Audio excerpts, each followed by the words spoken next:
you might as well. I suppose. Do you use Handbrake or anything like that, like FFmpeg? No, I don't. I'd recommend it. I'd recommend it for video file stuff, like, because like I don't know, raw off OBS, the files can get kind of big. You know, not huge, but like a couple gigs maybe if it's a couple hours, This is and true, yeah. you can just instead of having to like open Premiere, you can just slam it into like FFmpeg or Handbrake and like chop it down to, I don't know, like 150 megabytes without really losing any quality, and it's like, oh, sick, Oh, like done, nice. really? Yeah, it's good for storage and processing and post processing. It's open source shit. It's like Blender, where you would never know if you just like used Adobe stuff that 99% of like video people, professionals who know what they're doing, like maybe 100% are like, oh yeah, of course, everything. I run everything through it because I render a video with Adobe, right? And it comes out at like 10 gigs, and then I run it through FFmpeg with no changes to the quality whatsoever, and it comes down to like a gig and a half. So it saves, and it takes like 30 minutes. So it saves me like 7 hours of upload time and then storage, and it makes everything super convenient. I'm kind of at the point I don't have to do that as much anymore because I have like, I would just say infinite storage space because I have a home server with like 30 terabytes of space on it. Jeez. I Right. suppose. Well, I suppose. Yeah, you would need that though. Right. Yeah, and it's not like near full. I think it's at like 7 terabytes. Also, good But morning, Leeching Sushi. This guy's insane, Mitch. This guy gave out 20 subs oh last wow, stream. Yeah. So he's real well, very cool. very nice. Thank you. Cool. And he only wanted one thing drawn for him. Do I still have it? Let me see. There it is. That's him right there Cool. on an erect Squidward. Yeah. Great. I'm a professional. You're saying it's open source. Yeah, you can just grab them. Handbrake or FFmpeg. I would recommend grabbing when you get a chance, and That's just sick. for if you're gonna do video stuff. I will get It, that because the video stuff has been more in my mind. Did I ever tell you that I actually did video? I studied that for school. No, I didn't know that. Um, no, yeah, and I actually used to make them. This is some lore, as the kids say nowadays. Um, Simple Saint lore, but yeah, no, I used to do film, and I would make, like, obviously they were dumb comedy ones with my friends in the class because the teacher was so sick. He basically was like, "Hey, listen, even whenever you don't have a class, you can basically use this room for whatever you want, Oh, that's dope. unsupervised." Yeah. And also, here's you have access to the cameras. We had IMAX. Oh, nice, nice. Yeah, which was fucking every student got one. That's pretty. In You that had class. unsupervised access to an IMAX. No, not IMAX. No. No, so I meant like an Apple Mac. I don't know why Oh, I a said Mac. I. Okay, I don't know bro. why I said was like, well, okay. So I went to film college, and I was like, okay, I didn't have IMAX, but I could imagine, a school having it, and I was like, they gave you unsupervised access to a $6 million camera, like, No. It would have been so no, Jesus Christ. yeah. I was like, hmm. What school did you go? What schools do they have Yeah, I in need to. Ireland? I might be signing up for that. Well, no, this was secondary school. I never went to university. I see. Don't. It's a scam. No. It's a waste. Oh Don't man, worry. I have stories to tell about that because here's the thing, Mitch. I was like, me and my girlfriend at the time, we were Hmm. I shit you not, we were the only ones in our combined friend group. So you're like, not just our combined one, like my friend group, her friend group, both. We were the only ones that did not go to university. It's something like 20 to 40% of everyone in secondary school goes to university in the UK. Oh, it's a lot here too. I think it's about 30% or so, which I think lines up. It's yeah. I mean, everyone. I remember. I'm sure you heard, maybe not, but I was told I had to go to college. Like I originally was going to an engineering college, a pretty decent one, and I dropped out because I didn't want to do like the work, so my grades slipped, and I before that I was close to dropping out, but I like got it together and did all the work and pulled my grades back up and caught up again. And then they started to slip again because I just realized like I was fucking miserable. I did not want to be doing like engineering is cool, but it's not what you think it's going to be. I had too romantic of an idea in my head. I thought I would be doing things and You're inventing things. building robots that go off and fight Anything. wars. I thought anything. I was going for a either a because I didn't split off yet. I was only 2 years in. I was either going to be a biomedical electrical or biomedical nuclear, or excuse me, electrical nuclear engineer. And I was like taking enough classes to do both, but then split off after second year, and that's when I dropped out because it was and the workload is hell. Like it was a yeah. lot. I bet. Like if I had taken an extra year because I had dropped out, I would not have been like I would be far from the only student to do that. It was actually they would be like, college is a 4-year thing, but almost nobody graduates from this college in 4 years. And I was like, oh, great, cool. Did the college tell you that? Yeah, no, they were like happy. They're like, oh yeah, we have a graduation rate of like less than 6% or whatever the fuck. So like 94% of students never graduate if they ever take a single course. They fail out. Isn't that kind of like telling you? I don't know if that's. I mean, okay, you could look at it that way, but part of me feels like, isn't that kind of like they're telling you? It's like almost like a scam or something. Like, it's not. like it's people, more so they're saying it's going to be hard as shit, and they were right. I understand the hard as shit part, but I mean, like, I don't think then that something would. They are saying it's a scam. Yeah, people would be begging the question, or should be begging the question. Well, then how is it that so many people? What about my money? Yeah, how is it so many people were even accepted if this is the success rate? Yeah. What about my money? Considering also it was not a quarterly school, it was a trimesterly school, or what? I don't remember the fuck. I don't know what that means. So normally you have, I think it's trimesters where it's like spring, summer, fall, right? So like that's how it's divided up for the like course loads, and it's like I think it's like 12 weeks of each ish, and then we didn't have that. We had quarters, so it was only 8 weeks, and you're expected to learn the exact same amount of material, and that you also then have an additional 33% more courses each year. So you're taking a spring early quarter, spring late quarter, fall early quarter, fall late quarter. There was no summer thing. My goodness. Yeah, it was rough. It was also an engineering college, so like you can't like get a B. No, like no, you can't. You have to get straight A's. Like in regular school, not necessarily, but like in regular school, it's like below a 70 to 80 is a C, a 60 to 70 is a D, and then below 60 is an F. At engineering colleges, a lot of them, it's like either they use a different system where there's no grading system like that, and you either pass, fail on stuff, or the one we used was their motto or whatever the fuck. A lot of these colleges is like, there are no subpar engineers. You can't make a C bridge. You can't make a bridge that gets a C. It'll kill people. Mm-hmm. And they're right. So at engineering college, it's like an A plus is like 100 to 99. An A was like 98 to 95. A minus was like 94 to 92.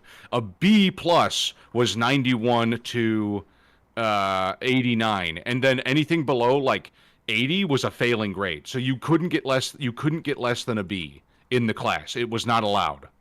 I mean, that sucks, but like good, because again. Yeah, it's both. And so like I said, it was grueling, and I was taking a double major course load, and I just eventually was like, I'm done. I'm tired. I'm too tired. And then I went to film college, and so I just rambled way too much. But I went here. And film college was a total waste of time. What? Like that was a crazy waste of time. Miss, yeah. I don't believe you. I think everyone should go to film college. Yeah. And art school too. I mean, I don't know that. I think there's maybe some reputable ones. I'm sure. It's not like I didn't learn anything, and I went to a decent one too. It's more so that like at engineering college, I was paying $60,000 a quarter, so a lot of money.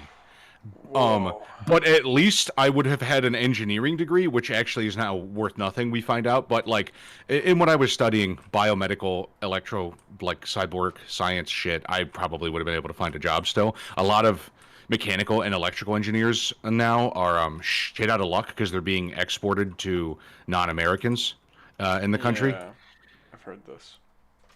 It's just a thing. But they I probably been about all right, but I, the big thing, so like the engineering colleges provided knowledge, and the film college was okay. I did learn some stuff. I should have networked more, um, and I didn't because, as you might imagine, a lot of people there were insufferable, and I was also very full of myself. I've actually talked about this in a David Rossi video a long time ago, but David Rossi? yeah, he's a friend of mine, but Okay. he makes a YouTube series. He's an animator. Check out David Rossi, everyone, if that's what his name is. I don't know. Yeah, His username. something like that. Rossi Berry, something like that. Rossi Berry. All right. And I would say the biggest two things at college are, unless you're going for something like mathematics or high level physics, anything you learn there is worthless, and you could probably learn it faster on your own off of YouTube. And that might apply to high level stuff now, just because how like awesome like the wealth of knowledge available to the public is. Yeah, Uh, I'd but actually agree there wholeheartedly. um, the benefit is you have access to tools you will never have access to again unless you strike it rich or have super rich parents or something or have a nepo job at a studio, and uh, you can network. You can network with the people you need to be networking with, and not just like people who have no clue what the fuck they're doing too. So if you go to college, the only two things you need to do actually are like bust your ass on your own time. Don't pay attention to the classes outside of trying to make like, getting passing grades so you have a degree at the end of it, because employers do care as if you've passed college. They just don't care what college it is unless it's Ivy League or higher.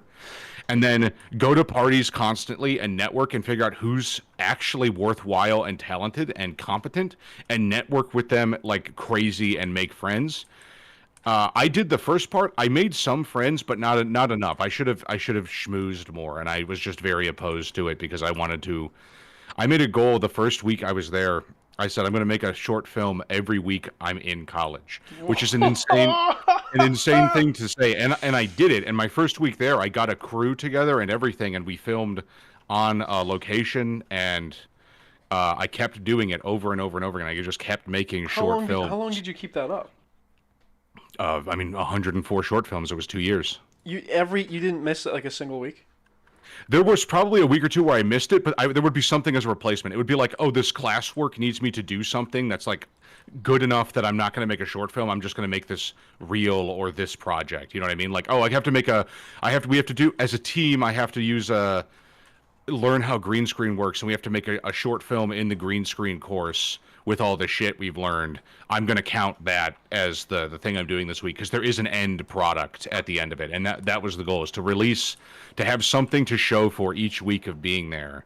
So by the end of the time I was there, I was like, I wouldn't say masterful, but very proficient in a lot of digital film and like a lot of stuff bet. about film. You just But I had bulk no made connections. films. Yeah, but I had no connections. And so I had made that mistake. And then the only connections I did have were to this piece of shit. I was one of the only kids with a job right out of college, so Well, yeah. maybe that speaks for itself. It does. There was actually a point where I was making money at college doing freelance work, and my teachers were telling me to quit it and do the focus on college, and I said, "You're an idiot." Yeah. So wait, what? It's like, is it the point of me doing this to get a fucking job? Right. And a lot of them too, there was this attitude of like, because some of the professors were too also like, you're getting paid to make your art, then it's not art. And I was like, What? you're retarded. Are you taking a salary, you dumb motherfucker? Like, are you stupid? But that's how the spirit was. A lot of kids were like, it got to a certain point where to finish my final, I paid another kid to help me edit it. Yeah. And some of my friends are helping me, and a couple other students wanted me disqualified, which would have caused me to fail. They wanted my film disqualified because I paid someone to work on it, and luckily the teacher was not a mental invalid for that class, but they were like, well, he paid someone, so he didn't make it. And I was like, I paid someone out of pocket with money I made editing other stuff and like doing my art. Like, this is the most organic way of making something like ever. The idea, like, to put together something as complicated as I'm sure it wasn't a short film too. I mean, well, I'm sure it was. I'm sure it was more than 10 minutes. I Maybe don't not. remember. Yeah, probably. It might not have been. It didn't. It wasn't really about the length. It was more so like the depth. Like one project was like, can I do effects that I think are as decent as Freddie Wong? And like I Ah, did, I did that. And then another one would be like, can I master this effect that I've just seen online and I think is really cool? So I'd try to master that. Or can I recreate these series of shots or this feeling from this movie? And then it would be like that. Because okay, I what else gotcha. can you what else can you do in like a week? You know? Well, no, I meant the final. The final is what I Oh, meant. the final. So there were two finals. My final was an editing final. It was a giant train wreck. It was not my fault. The director of the group, because I was not the director. I didn't want to be. Uh, Fair. I mean, I did want to be, but I mean, everyone votes, and I wasn't a girl, so I wasn't director. All the directors were girls because everyone voted, and that's how it works. Because everyone of the Um, were they pretty girls? yeah, of course, Well, but okay. like, Oh, that answers a few questions. so they were nice, but it was a train wreck. I was the highest performing member by far. I made all the stuff. It was this weird web project that it just sucks. Obviously, looking back, it's like a train wreck garbage, but um, it was impressive for what we did at the time. At least my work input into it, like salvaging what I could salvage, was very impressive. The other final, the senior final, which was called your directorial, which is funny. Um, Hmm. they would split you into groups, but you picked the groups. They didn't split you into groups, but certain students in the director's program, which is a stupid program, would be given like 50,000, to $50,000 budgets, actual just money to make their films come into reality, and they had to learn how to budget it alongside some help, obviously, and like produce it and make the entire thing from total scratch. Uh, like, oh, we gotta rent vans, we're gonna have to get this location, we're gonna have to check the script. Like, that was the whole year. You didn't have like other classes, you just had that. And then they would scoop kids from other classes who were doing their own finals, and everyone formed into little crews, which was really cool. It was a really good way of doing the final. Most fail. I think something like, only out of that film college, only like 20% of kids that ever enter drop out. Also, that's Or a pass, I should say. or a 80% pass. I dropout. was about to say 20%. Maybe that's not so bad. I mean, it's still like 1 out of 5, but no, No, say it was one like out of five 20%. Yeah. pass. Oh, Well, because a lot of kids think that making film and art is like really, really easy. no. I want to make YouTube videos. I want to make whatever, and it's like, If it was yeah, really easy, then wouldn't there be just this massive influx of incredible art everywhere? right, Yeah. exactly. Instead of shit, instead of horse shit, yeah. Also, good evening, apple pie. I don't know why you're doing a little crying face. I mean, is our commentary not good enough? Talking about how fucking terrible film college is? This is whenever apple pie says, I went to film college. um, that's kind of. Honestly, there's like it's not exactly the same. I only knew one person that went. That's not true. I knew two people that went and did like film to like fit like they went to uni for film, but Yeah. the university experience, there are just some things that it doesn't really matter what course somebody went to do. Um, that are just like universal, and the one thing that definitely seems to be universal is the amount of people that come back and they're like, "Yeah, that was a fucking waste." Yeah. And It was people that good. I passed. got to meet some cool people. Like, that was good. Mm. And I did learn on equipment I could never afford, probably even now. I mean, maybe now I could buy it, but like learning on a Sony MX9 or whatever was out at the time, like the camera body alone with no lenses, nothing on it, just the body and brain of the camera, as it's called, are like, it's like a $20,000 item. So Yeah. then you have to get a $20,000 lens and a $3,000 microphone and all the stupid shit to hold it together. And it doesn't come with like things to hold it or put it on your shoulder. You have to build that out. It's a really cool process. That's why they're called rigs, camera rigs, because you literally build it from scratch. But you have to have George Lucas money to do it. Oh man, did I ever tell you that I know guy, this is like one of my dad's like best friends. We just call him D. That's what everybody knows him as because he and my dad have the same name. So in the friend group, they were like, we have to find some sort of way to like separate you two. So we're gonna call you by your name, but we're gonna call you by just the first letter of your name, by D. Um, he went off and he actually worked on the sets of Game of Thrones. That's cool. And like he was one of the guys that like no, he's the guy you get to put an entire set together. Um, and then he's got a bunch of guys as well that work under him. Um, from his comments and what he's told us, it is some of like the most grueling logistical Yep. work Yep. I've Everything ever goes heard of. wrong, and you gotta be fast. Yes, he was. That's the other thing too. He's saying like, yeah, you could just get called and like literally at any time. Anytime. It could be in the middle of the night. It's like why? He was like, well, because they could have just decided like the day before that they were going to do like a night shoot because the weather was just right, or Yep. any. It doesn't matter anything. But now because Director's an idiot. Now we're doing it last minute. Yeah. yeah, Game of Thrones ended, of course, but because he's like, you know, he worked on Game of Thrones for years. He got basically propelled to do a bunch of other shows and movies. He actually did the sets as well for The Northman because Oh, that's dope. it was dope because a good bit of that was actually filmed here in Ireland. However, while they were filming that, the lockdowns happened, and it happened Destroyed like everything. it kind of did in a sense Yep. because there's a lot of areas that they actually had to do landscaping for. Like they had to like they had to put plants in. They had to create not like huge hills, but hills. Like you know, they had to like do a good bit of crafting the land and making it look natural because then they have to put in plants, they have to water them, they have to wait a bit of time to get them to grow. But then with the lockdowns, they're like, oh shit. Well, now we're not allowed to work, but at the same time, all of these like flora that we've just put in is going to continue to grow, but we're not allowed to touch it because we're not allowed to work. So we would effectively be doing it for free. So whenever they came back, whenever they eventually were allowed to come back, they had to do a bunch of additional work. Like, okay, now we Yeah. need to chop up all of this, but in a way where it looks natural still, and not like somebody came in and cleaned it up. Right. It was so much that one of the it's not like showrunner.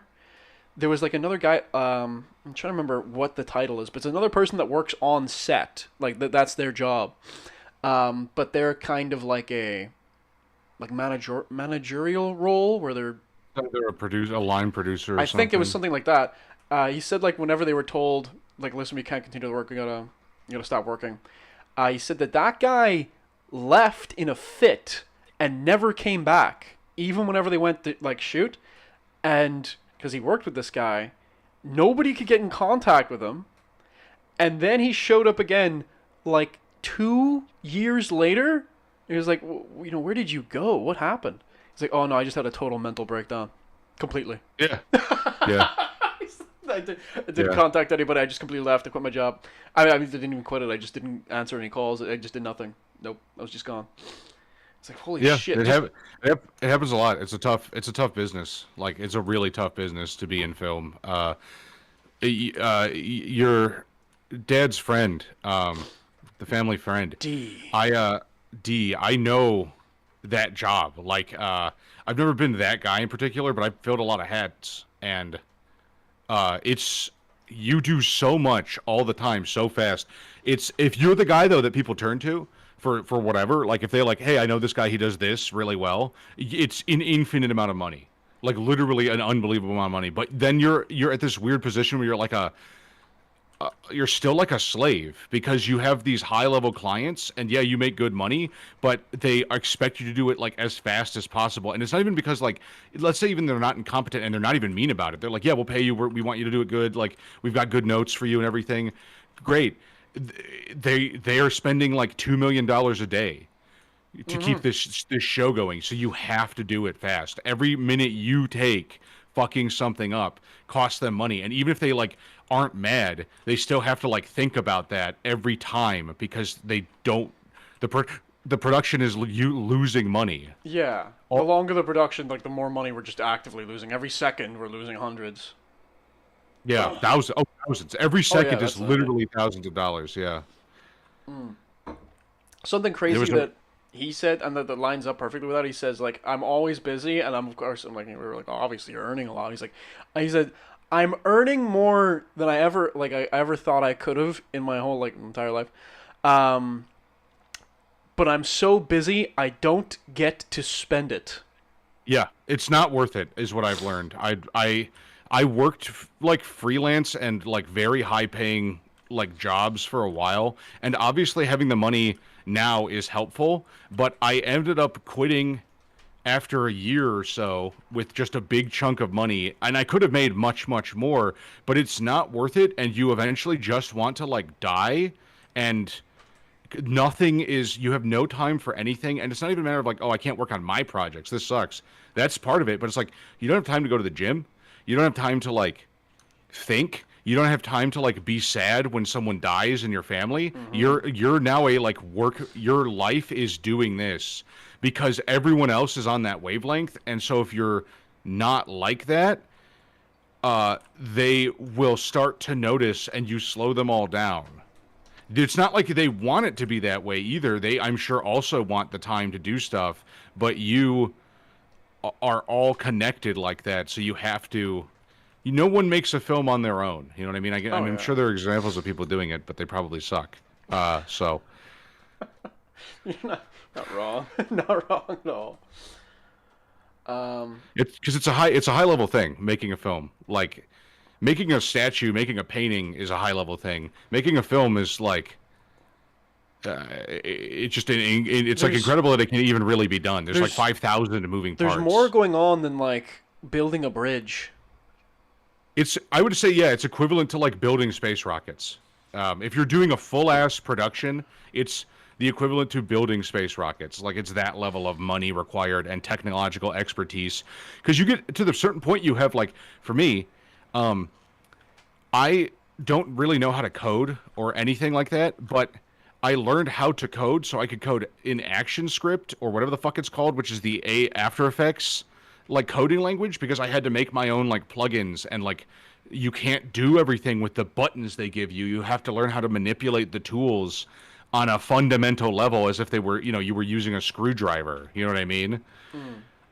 Like, No, oh, I I'm get you. swapping out the blade my saw has. That's not really an option in the software. I have to like, code a new blade into the saw or whatever.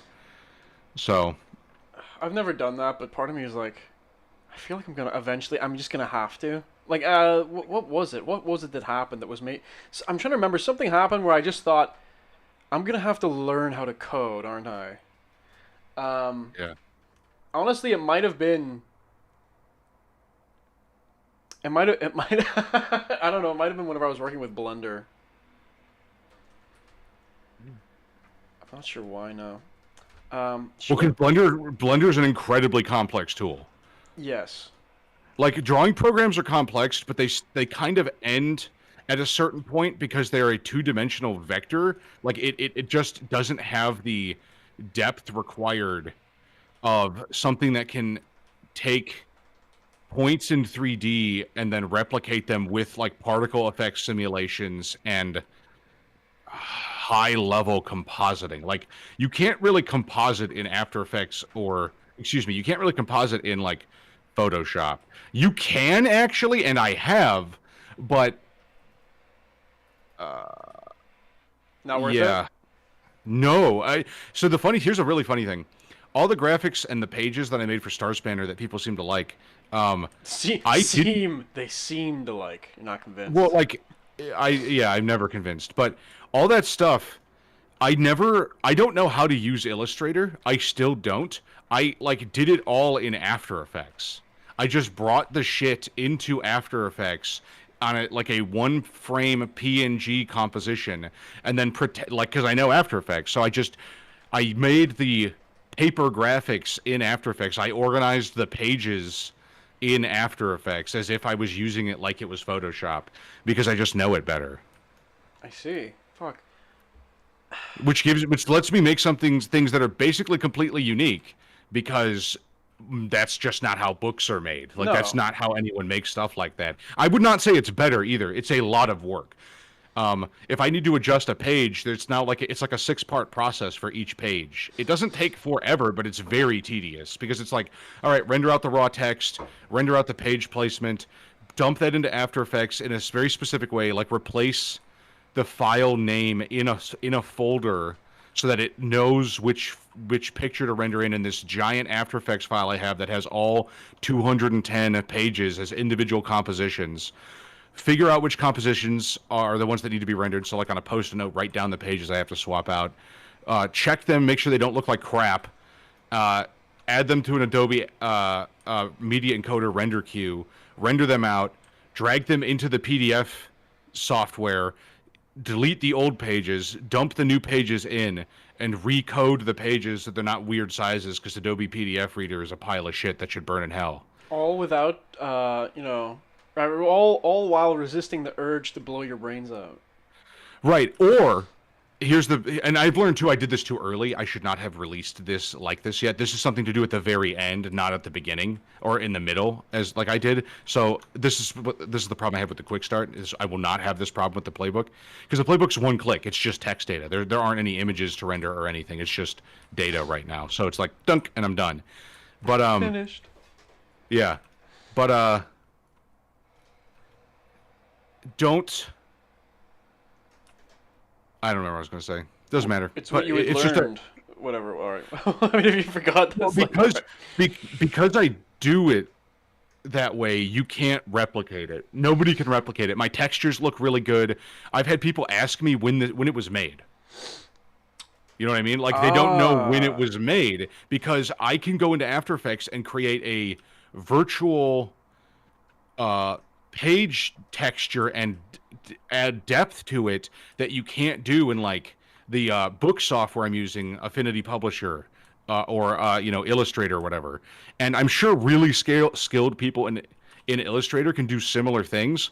What they can't do is create a fake scanner screen using an RGB composite filter that I invented for After Effects that pretends to be scan the document in digitally, so I have control over the like grain and scanning resolution of the document in its final form. You can maybe someone could do that in Illustrator. I don't know how they would, and they probably wouldn't have the idea because they're a Illustrator artist and not someone who's working in a VFX program studio. So the program you use in your mindset determines a lot about how the coolness of the media you make, and it's important to not worry too much about the style of shit you're making. Like Stardew Valley used to be like an Excel sheet. It's like coded in Excel originally. Really? It's something like that. Yeah, the guy has said specifically like never do it this way. It's a nightmare and it was a mistake. I mean, he says that, but isn't it like how old is that game now? But it's still very popular. Yes, but he ended up porting it all over to Unity and stuff anyway, so you could do cross on different platforms and consoles and stuff. Because it wouldn't obviously you can't run an Excel sheet program thing on like Xbox without modifying it somehow. Oh wait, you mean it was literally coded in? Oh, okay. It was something like that. Yeah. Okay, right. All right. Yeah, that makes a bit of sense.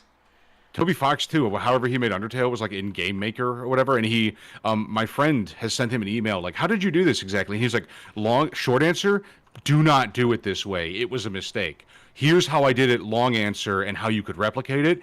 Again, never do it this way. This was a giant mistake. The better solution is included at like the end of this post or the email because it's just like I didn't know how to do it at the time, so I did it this way. It's kind of weird. Like that's kind of a bit bizarre because there's been people like, look, listen, I'm not some big hotshot either whenever it comes to drawing, but even with 3D modeling, I was trying to get into that a bit more, and I'll never post any of that until I'm insanely good, because my life. 3D modeling is hard. 3D modeling is really hard. Yes, it absolutely is. It's partly why I was trying to learn more about Blender. I mean, I'm doing all kinds of things with Blender, but anyway. There is an this 3D modeler who's kind of a psycho, but they do. Is it Ben Bolton? No. I like him. He's psychotic though. No, this person's kind of like, I wish you were not good psycho. Like you're like, I wish you weren't this psycho.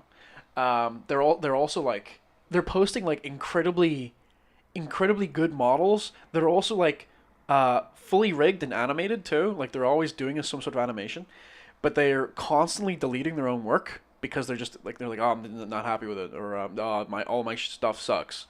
Um, but anyway, I like not emailed them. I messaged them asking, hey, how did you learn to do it this way? Because I've never seen anybody else make models that look like yours.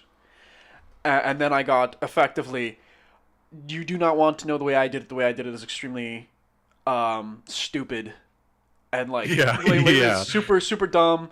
If you want to do something similar but would be more effective, like learn how to do it this way and this way and this way. Um, and that's not even like the first time I've had somebody give me that kind of answer where like what I did was stupid, even though it created something that's like relatively good and also unique, stands out. That's the thing. It's always going to make something that's really cool and unique that stands out. Um, that's I think the struggle paradox of the artist is that that's why it takes 10 to 15 years to start getting to the point where you're happy with something as an artist, because if you're really into it, you get sick of designing things in Photoshop or Illustrator all day, right? If you're an illustrator, it works, of course it works, and it looks good, but you start to realize that it's like the same thing that everyone who's using the program is doing. And it's not a matter of like, oh, I hate it or whatever, but it's like, well, I want to adapt and I want my shit to be cooler and, more awesome. Yeah. I want to, how do I composite? Oh, this guy did this cool thing. Oh, he used Blender? That's psychotic. I would have never have thought of that. And it's because it's the wrong way to do it, right? Like, it's not the right way of doing it. Some studio somewhere can do it in 30 seconds because they know the secret of how to do it, like a mage. Just like they have, that's like, oh, well, you do this button, it's these two hotkeys, and then you apply this filter, put it to 45%, you're done. But you don't know how to do that. He doesn't know how to do that. So you end up doing it in insano mode, and it ends up looking even better than the studio's one, but it takes an extra 25 hours of work, right? And that's why I think me and other people like me say, oh, you don't want to do it this way. Because like now every time I edit the quick start, it's like, I'm like, oh, like I do it in batches because why would I like Yeah. it doesn't take forever, but it's like it's going to be an hour no matter how many pages there are. It's going to be at least 1 hour, so it's like, all right, well, I'm going to wait till there's like 30 pages then because I'm not going to do it for one. Fuck. What was the Then what was it? What was I was thinking about? No, you carry on. I just thought of something and that slipped away. But I think it's essential to the process. I don't think you can make really cool shit and not think about everything we listed that's cool and like stands out.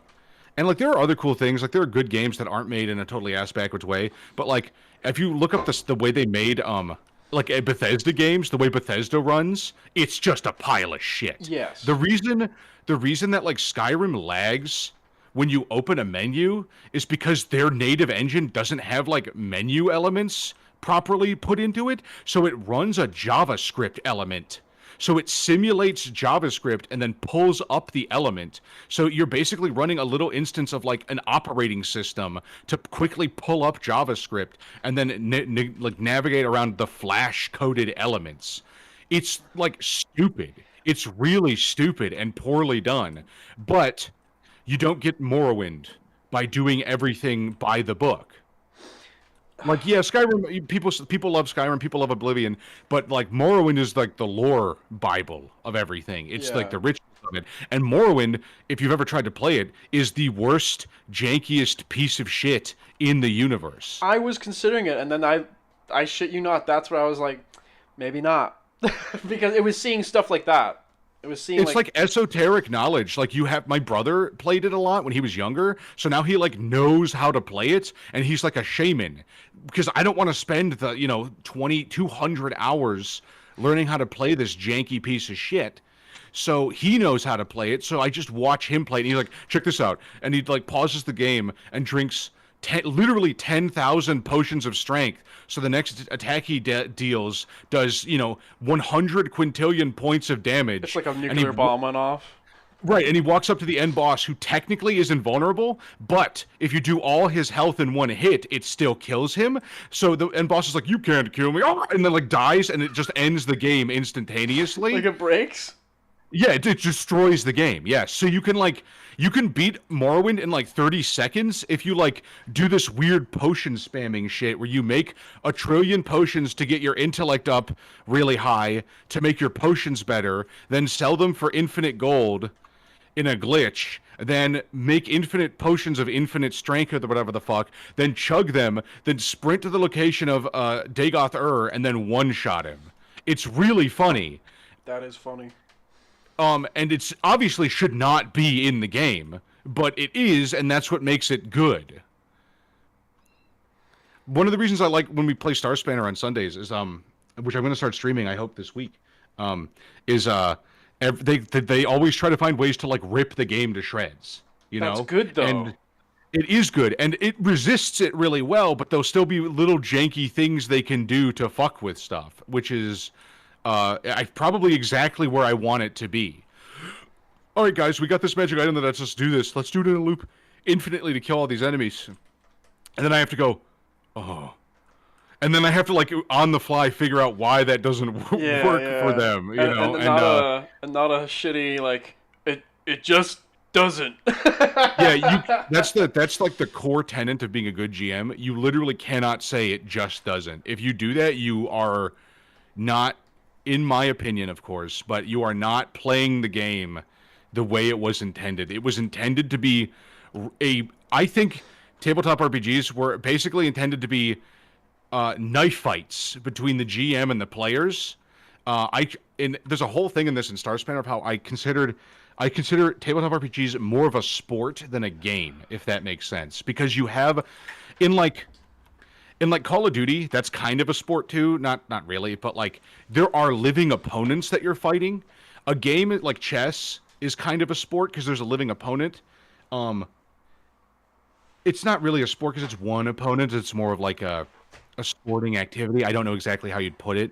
Golf to me is not a sport, not because it's like it sucks or anything. I don't think that. It's more so that there is no direct competition against what you were doing other than the skill of the other players on their own individual instances. Yeah, So, like, there's no move that they make, and then you have to make your reaction has to take into account like what they've done, right? There's no like strategy you can implement against anyone. It is just like, oh, if my score is better than theirs, that's it. It's so from that regard, I consider golfing closer to like speed running than a sport, and that doesn't mean it doesn't take an incredible amount of skill, it's still tough. which speed running does as well. Also, Time Dragon, hello. Hello. You're doing art fight. Oh man, if I had time, maybe I'd do something like that. But that's great to hear, though. The last drawing. Oh yeah, because it's almost over, isn't it? It's just this month, so there's probably not a lot of time left. Well, I hope you're doing good. By the way, this is Mitch. Say hello, Mitch. There we go. Hello. We're just talking about insane shit. So, turn up your speakers. Yeah. Put your ear right up next to your speakers at full blast. And also, if you have the time, and also, I don't remember if you have an X account. Send me that afterwards. I'd love to see. So then, sorry to derail you there, Mitch. Don't worry about it. So then, but you're saying how then do you think this is a DM and their players is different? Because it's a sport. I see it as more of a sporting thing or like a combat because the GM is trying to have the good time and the players are trying to have a good time. So imagine if like it's almost like wrestling, like kayfabe. Like if the GM and the players are all trying to have a good time, that's the goal, is to tell a good story. That should be your goal when you're playing TTRPGs. Your overarching goal is to be like, hey, let's all have a good time. It's like a poker night. If you're playing poker with your friends, well, even if you're competitive, the goal is not to like bankrupt them or bleed them. You know what I mean? Like, sure, you want to win and make the money, but the goal is not to like goad them into hating you while you're doing it and you're like not ruin trying to them. make them your enemy. Yeah. Right, there are rules in place so that are like, all right, if I was at a poker tournament, I'd be pissing this guy off. I'd be like fucking with him. I'm not going to do that. Maybe I'll, a little bit, but I'm not going to do it to that level because this is not a poker tournament.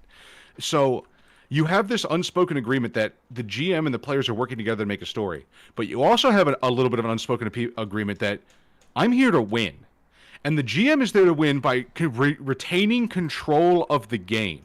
And not necessarily killing players, though that is part of their goal necessarily. So is to be like making things that are clever enough that the players get sucked into them and like they lose their characters.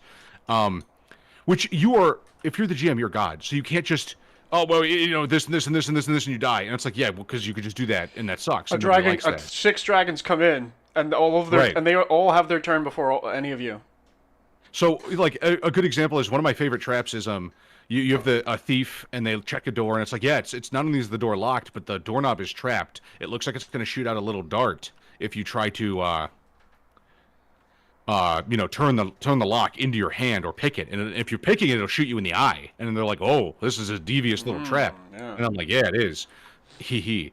And they're like, okay, cool. So how can I disarm it? And I'm like, well, there are multiple ways, but I would say the most obvious way is just set off safely, like tie a rope to the door and set off the dart, like turn the doorknob and set it off. So they do that. The dart flies out. It hits a fake brick on the other side of the wall that's made of glass, which then shatters, and then a like 60-10 damage fireball falls out of the wall and like smashes their head with a pipe. And I'm like, well, that sucks. I guess you could have taken the needle to the eye. You could have done a perception check, and if you had done a really good one, maybe you would have noticed that fake brick. Right, stuff like that. Like it is technically unfair, but it's unfair in a way of like, well, you could have looked around more. You rushed in. There's a lot of stuff that's like, I did outsmart you, and it is technically bullshit. I'll give you that, but it's bullshit that's bullshit on a technicality.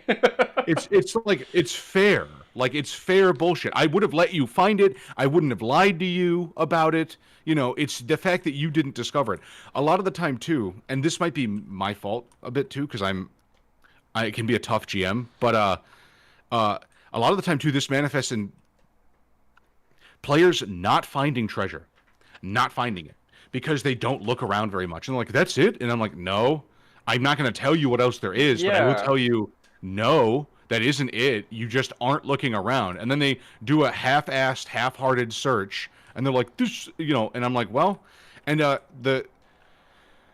your players matter a lot. So finding a bunch of good players that are like, okay, I know how I'm learning how Mitch thinks. I bet this is here. I bet this is here. And then learning that they're learning how you think. So then you put other things there that fuck them up. Oh, Mitch, you're scratching the real-time strategy part of my brain.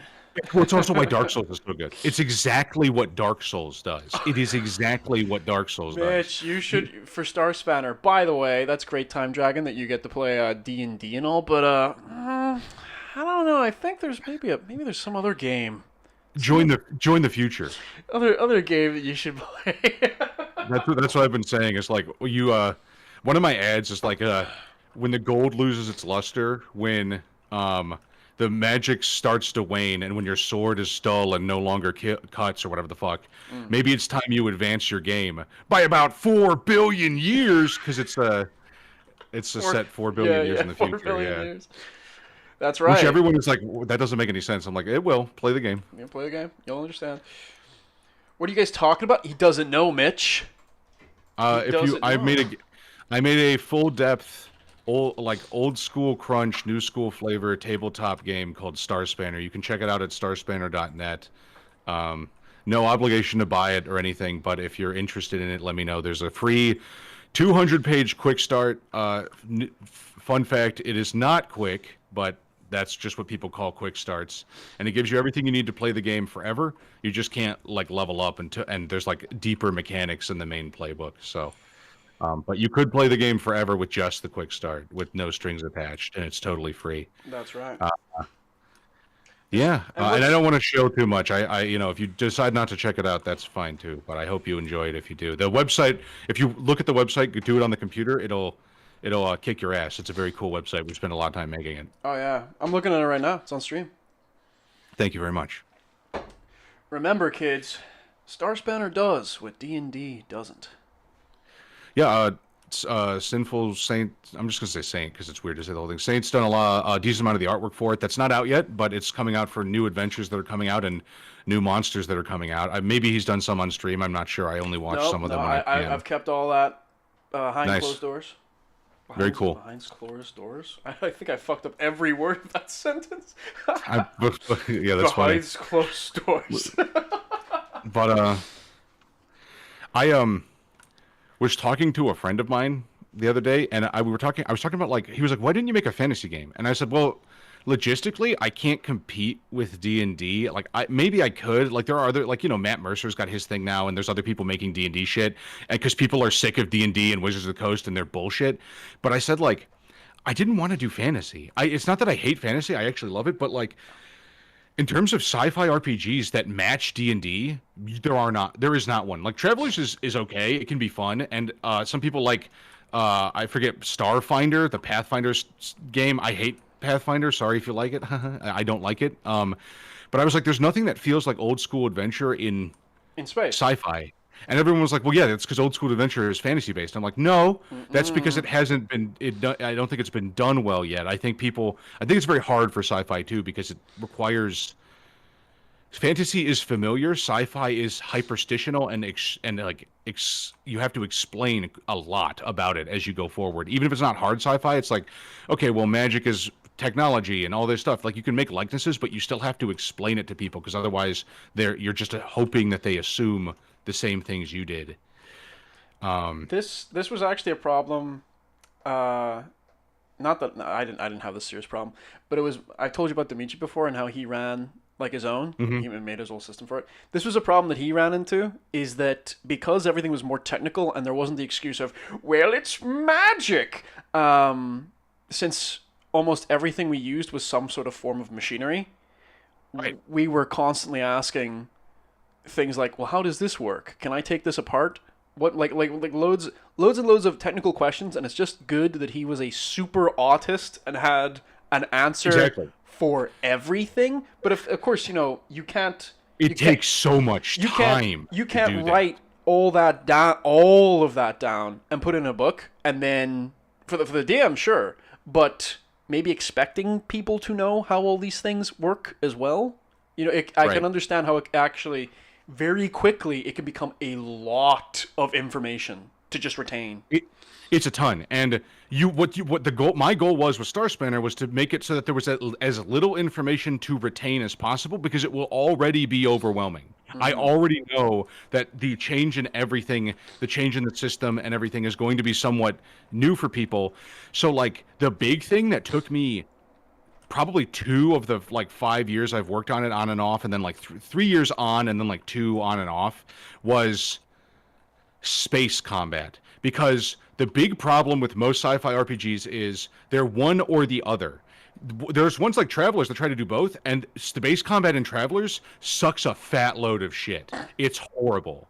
And Lancer's cool, but you would call it space combat only. There isn't really the same D&D like element to it because it just isn't. It's not designed for that. It's not set up for it. Mm-hmm. And that's not a flaw of the system necessarily or anything. It's just it literally is not designed that way. So I had to mix space combat and D&D style adventuring, exploratory skirmish conflict combat. The next problem you discover when you're working on this is everyone is going to want to use guns, Mm-hmm. Yeah. period. And that's not necessarily a problem, but D&D is like the exact opposite. Almost nobody always uses a bow. Everyone's like in on them swords or pole arms or cool melee weapons. So how do you fix that? You don't want to force people to use melee weapons, and there are good ways of doing it to where you're not forcing people, but you're encouraging them to, like characters that are not skilled at fighting. Your mage, whatever you want to call it, Scion and Star Spinner. They should probably use a ranged weapon if they can, even if it's a shitty like 22 caliber pistol or something that does no damage, the equivalent of a dagger, because they get into melee and they die. So it's Yeah. just better for them to use it. So I had to I had to completely revamp how combat works in D&D. And when I say completely, I mean big changes, but obviously I tried not to reinvent the wheel where it did not need to be reinvented. Um, and then the remaining stuff, not the remaining stuff, but like the big thing is like, well, how do I tie this into a bunch of lore that's cool, that doesn't suck, that people are gonna like and want to like Make YouTube enjoy. videos about. More so like if you don't enjoy the lore, you certainly are not going to stick around long enough to learn all the rules No. because that would suck. Like nobody would do that. So I had to incorporate everything. So The fun part of Star Spanner is it's like classic sci-fi from like the 60s and 70s, but not science fantasy. But are you familiar with the author Jack Vance? He's one of my absolute favorite sci-fi authors. He sounds familiar, but that might be because you've mentioned him to me before. Could be. Um, What? Jack Vance pioneered how we think of magic in D&D because in Jack Vance's Forgotten Earth or Dying Earth setting, I forget Okay, which one it is. that's how I know. Yeah, Dying Earth. That's how I know. Dying Earth, right? In Dying Earth, magicians like exist, but they're just guys using like high tech stuff, and spells are like literally wiped out of your brain when you use them, like you forget them. And that sounds very familiar to old D&D because it is because these guys were around at there's those books were the inspiration for Gygax and Arneson and Kuntz and all these guys making this stuff because it was like fresh at the time. Isn't that kind of nuts that like a sci-fi author is what inspired like a bunch of fantasy? But you know what? I mean, there's a lot of Always stuff works. like that. That's to be honest. actually that's how almost how it always works. I'd say Tolkien is kind of the exception to that, and it's because of what he did is so insurmountably like amazing as a writer that it makes sense that he would make everything from scratch basically. That's true. That's true. Time Dragon. I mean, but isn't that good though? Aren't you? Don't worry about that art fight. Time Dragon. Get invested in Star Spanner. Go buy it now. Go get invested in whatever you want. I think if you like D&D, you'll probably like Star Spanner, especially if you like older editions of D&D. But you don't have to. I just find that after level 5, 5th edition really breaks apart. And if your GM isn't putting in a shitload of effort, 5th edition I don't think is super great because it's very very arcadey and loosey goosey, and it doesn't have a lot of form to it. It's very much a video game disguised as a tabletop role-playing game. It's not as bad as like 4th edition, which is World of Warcraft but on pen and paper, which is just a bad idea. Nobody wants to do that. It's That's the other thing too. Space combat is dope inherently. Like spaceships shooting at each other, I'm in. Yeah. Spaceships shooting at each other with all the math on paper, I'm out. Hell. Like hell. everyone's out. So I had to learn how to make it so that there's none of that at all. Like none of it whatsoever. That's also why it took like 5 years. But I was talking with a friend. This is such a divergent thing. I'm so sorry. But I was talking with a friend about how fantasy is for like daydreaming and for hero making stuff, and sci-fi is for hyperstition, which is why a lot of sci-fi gets ignored in the realms of like hero making stuff. Whoa. I never thought about it like that before. But Like good sci-fi are things that then come to fruition later. Fantasy that never happens because it just can't. Like that's not how fantasy works. It's in a fantasy past. sorry to break But it to you, but there's a time dragon in the chat, Mitch, and Fair enough. Well, Fair enough. doesn't quite line up.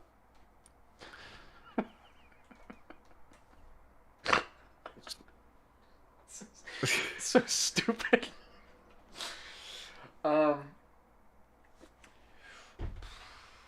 I never thought about it like that. The like shit in sci-fi just not just like there's a load of stuff from it that just becomes real. Yes, if it's good sci-fi and the person writing it is really paying attention to things and how they're going, sci-fi is inherently hyperstitious, i.e., it starts to manifest in reality no matter what you do, because, well, it's simply a measure of the times, and then everything that's in it is just an allegory or a metaphor for something that is about to exist or is emerging.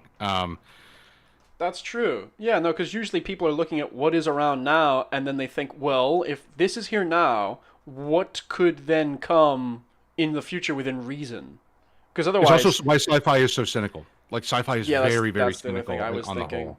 I was actually going to say it whenever you pointed out that like fantasy is for hero making, and then sci-fi isn't really. I was like, well, that's true because I'm thinking about it. I was like, I couldn't off the top of my head, think of like extremely well-known sci-fi heroes, but as well as I could like think of like Aragorn.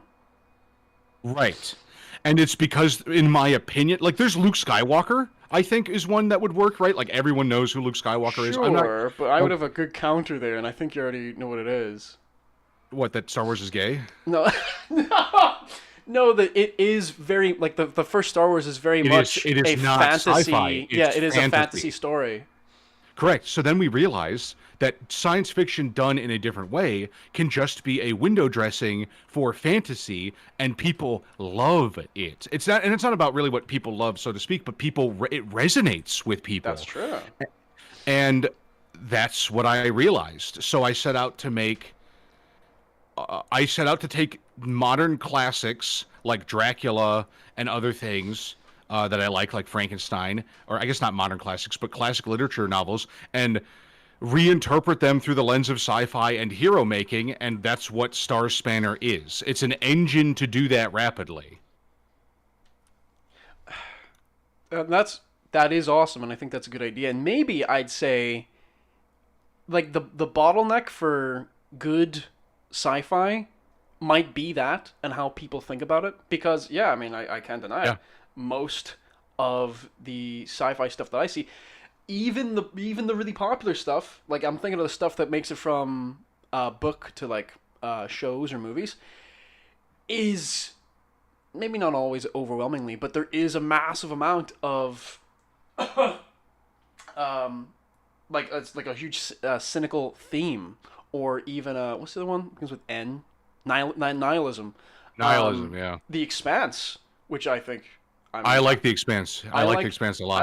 I like The Expanse too. It's one of those ones as well that tries Very nihilistic. it's extremely. In fact, it seems to be like the entire premise of the show and the books is it's all like extremely existential, and Yeah. it's just like all the time, and the pressure's almost never off. And sure, you know, I mean, that's not to say that like, oh, that makes it bad or anything, but it's like, no, it's just something that is way more common in sci-fi than fantasy, like overwhelmingly so. And I think yes. that aspect actually puts a lot of people off.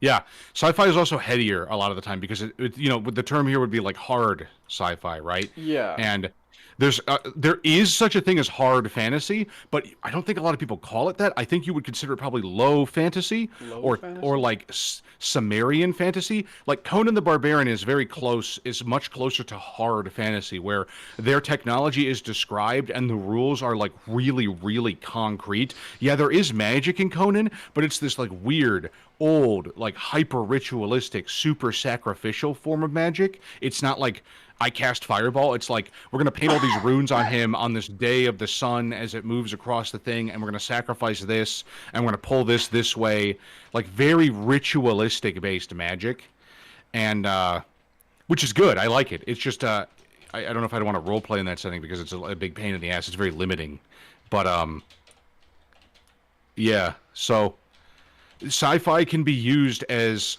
a dressing. It's just that it usually falls into the realm of like very, very, shall we say, autistic nerds that end up writing sci-fi and doing a lot with it, and they just like want to see more cool ass spaceships and hard sci-fi stuff.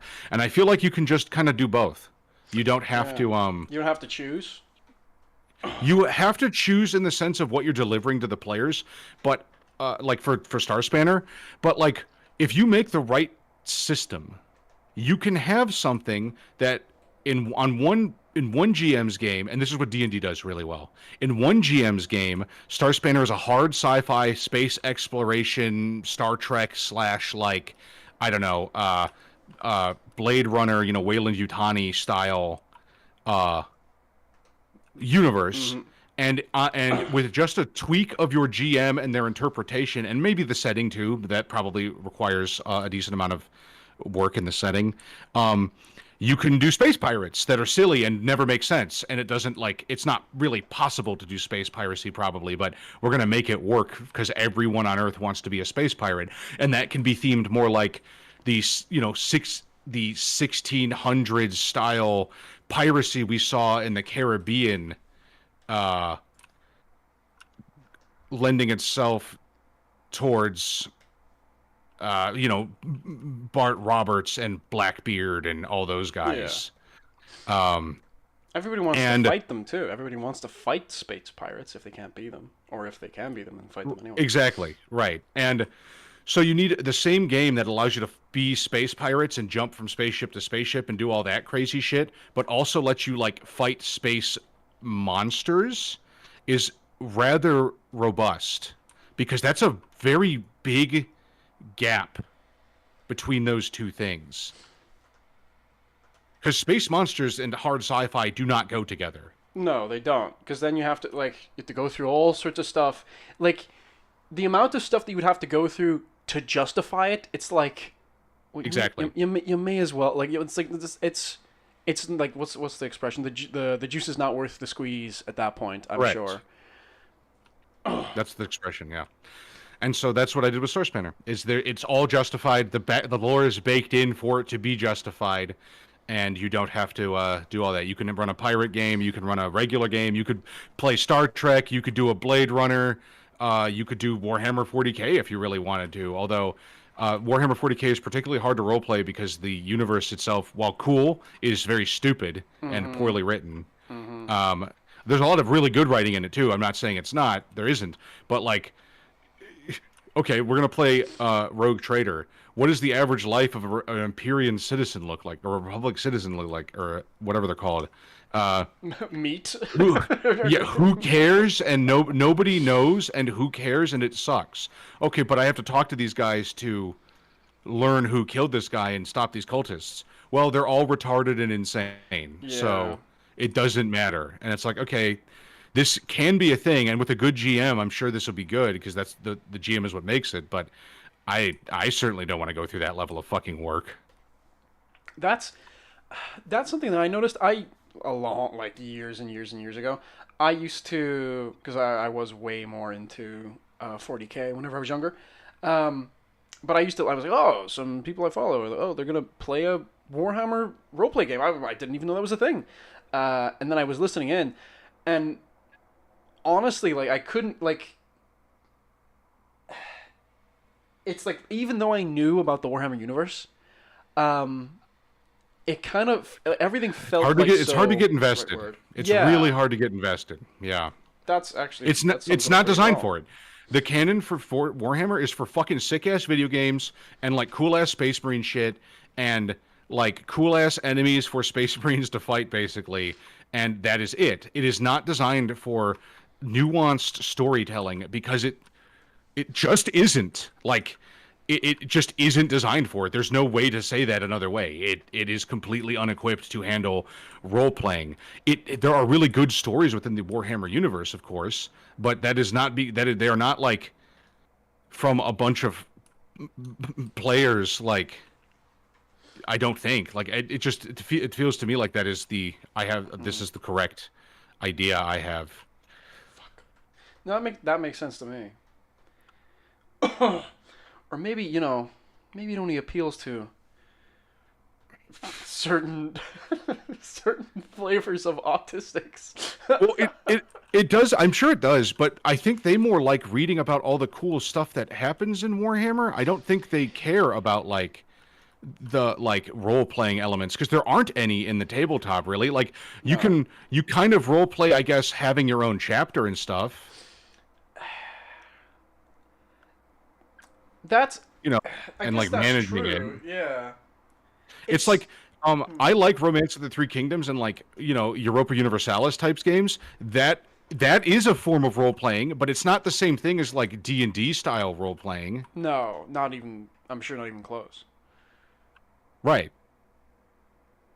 And it's not really a role you're playing either. You're more like resource management role playing, which is cool as shit. And it's even in old D&D because when you get to higher levels, you're basically managing an army, and that gets very complicated very quickly. But you don't really also want to because that means you're starting to track how much like rice a town has to produce with a piece of with paper, and it's like, okay, so what was the dew point this year because that matters for the overall rice. And then you're like, it okay, well becomes now I have to generate the appealing topology of yeah. They're very, very very specific. very specific.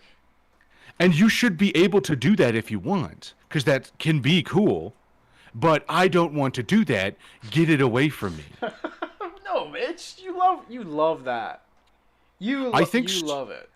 I think I don't mind managing like the supply chain of an army, but getting into the like feeding the army stuff and not just being like, yeah, you buy it from the local town or there's food or you raid a town for it or Yeah, it's whatever, not as is interesting as like, like, oh, we need. Hey, listen, we need. There's a serious problem with all of these army prostitutes that they're following. Like, what? Why? right. Because like rampant disease is spreading throughout our troops, but they won't stop fucking them. Okay, Yeah, that's more exactly. interesting to me than having to work out the logistics of do we have enough helmets?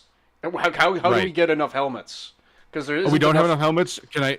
How many armorers, GM, do I have to hire to make enough helmets? And the GM should look at a thing in the book that says one armorer can make 100 pieces of items, 100 pieces of armor for, in 1 month, and successfully maintain 100 troops worth of this. And so he goes, you have 400 troops, so 4 armorers. And you go, okay, cool.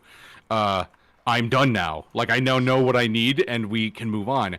It's never like that. It's like No. really complicated, and I get it, but I also don't care. I think all of those types of rules should always be optional, frankly, because players can use them if they want, but then give them a nice, easy way out for so they don't want to rip their hair out and can still enjoy the game.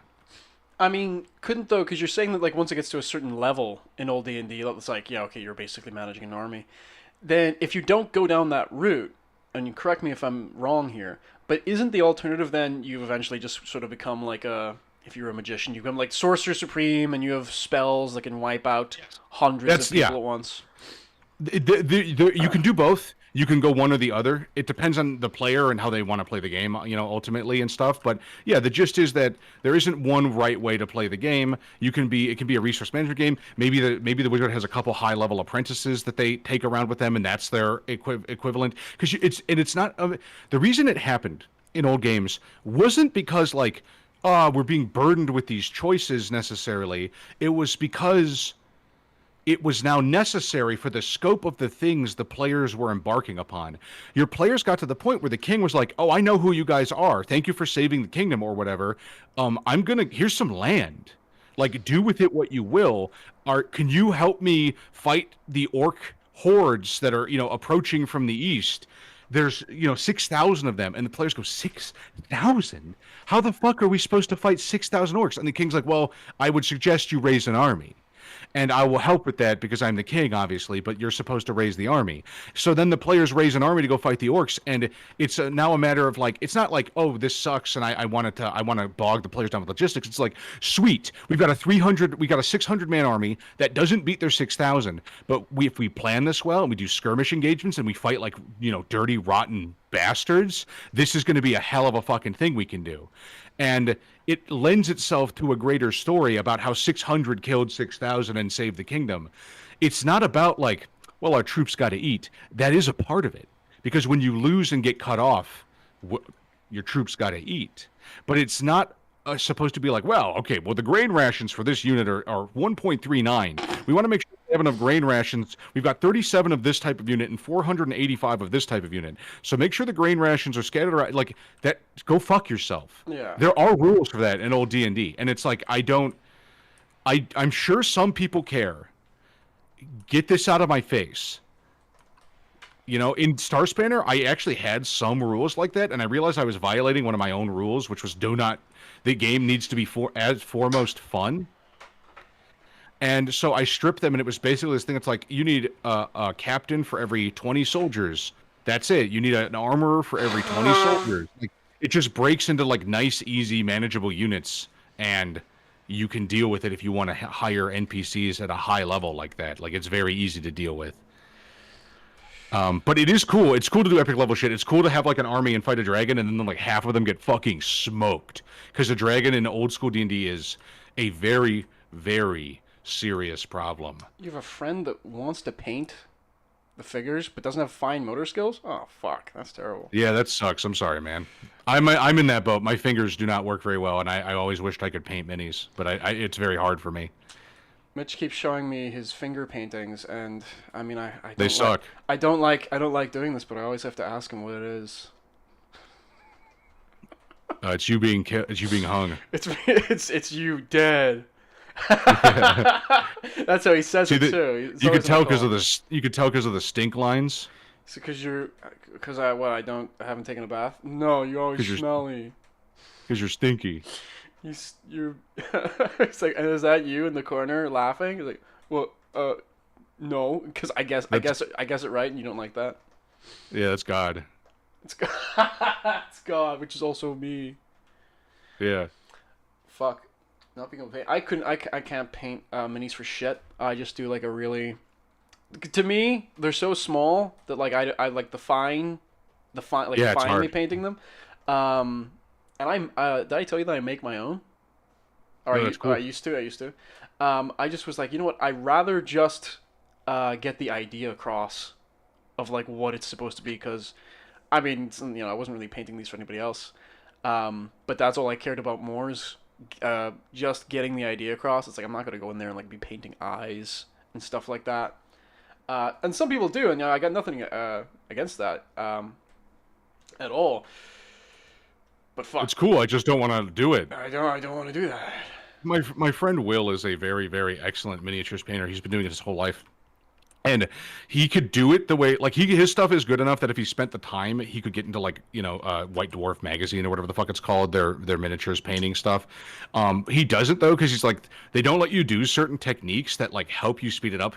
And Oh. his general advice, if your friend wants to paint minis or you want to paint minis and it's too hard, something they still might be able to do is without fine motor skills is learn how to do washes, paint washes, I've heard of because something similar.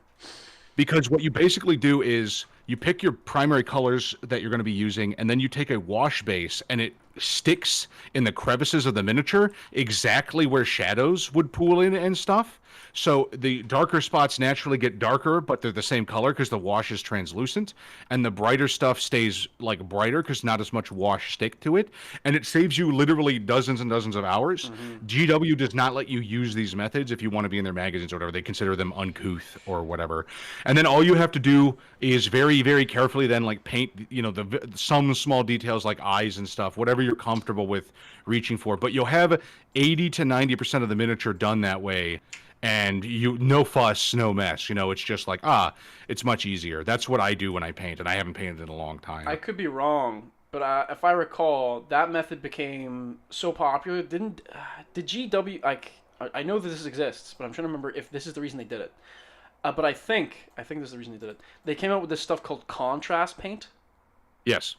Yeah, to capitalize on that, even though they were saying, "Oh, well, we don't allow this in our It's so competitions." popular they couldn't stop people from doing it because it literally saves you hundreds and hundreds of hours of painting, and it usually gives you unless you're a master painter, it gives you a better result than you're going to get because you're just not like painting on individual details or symbols is insane.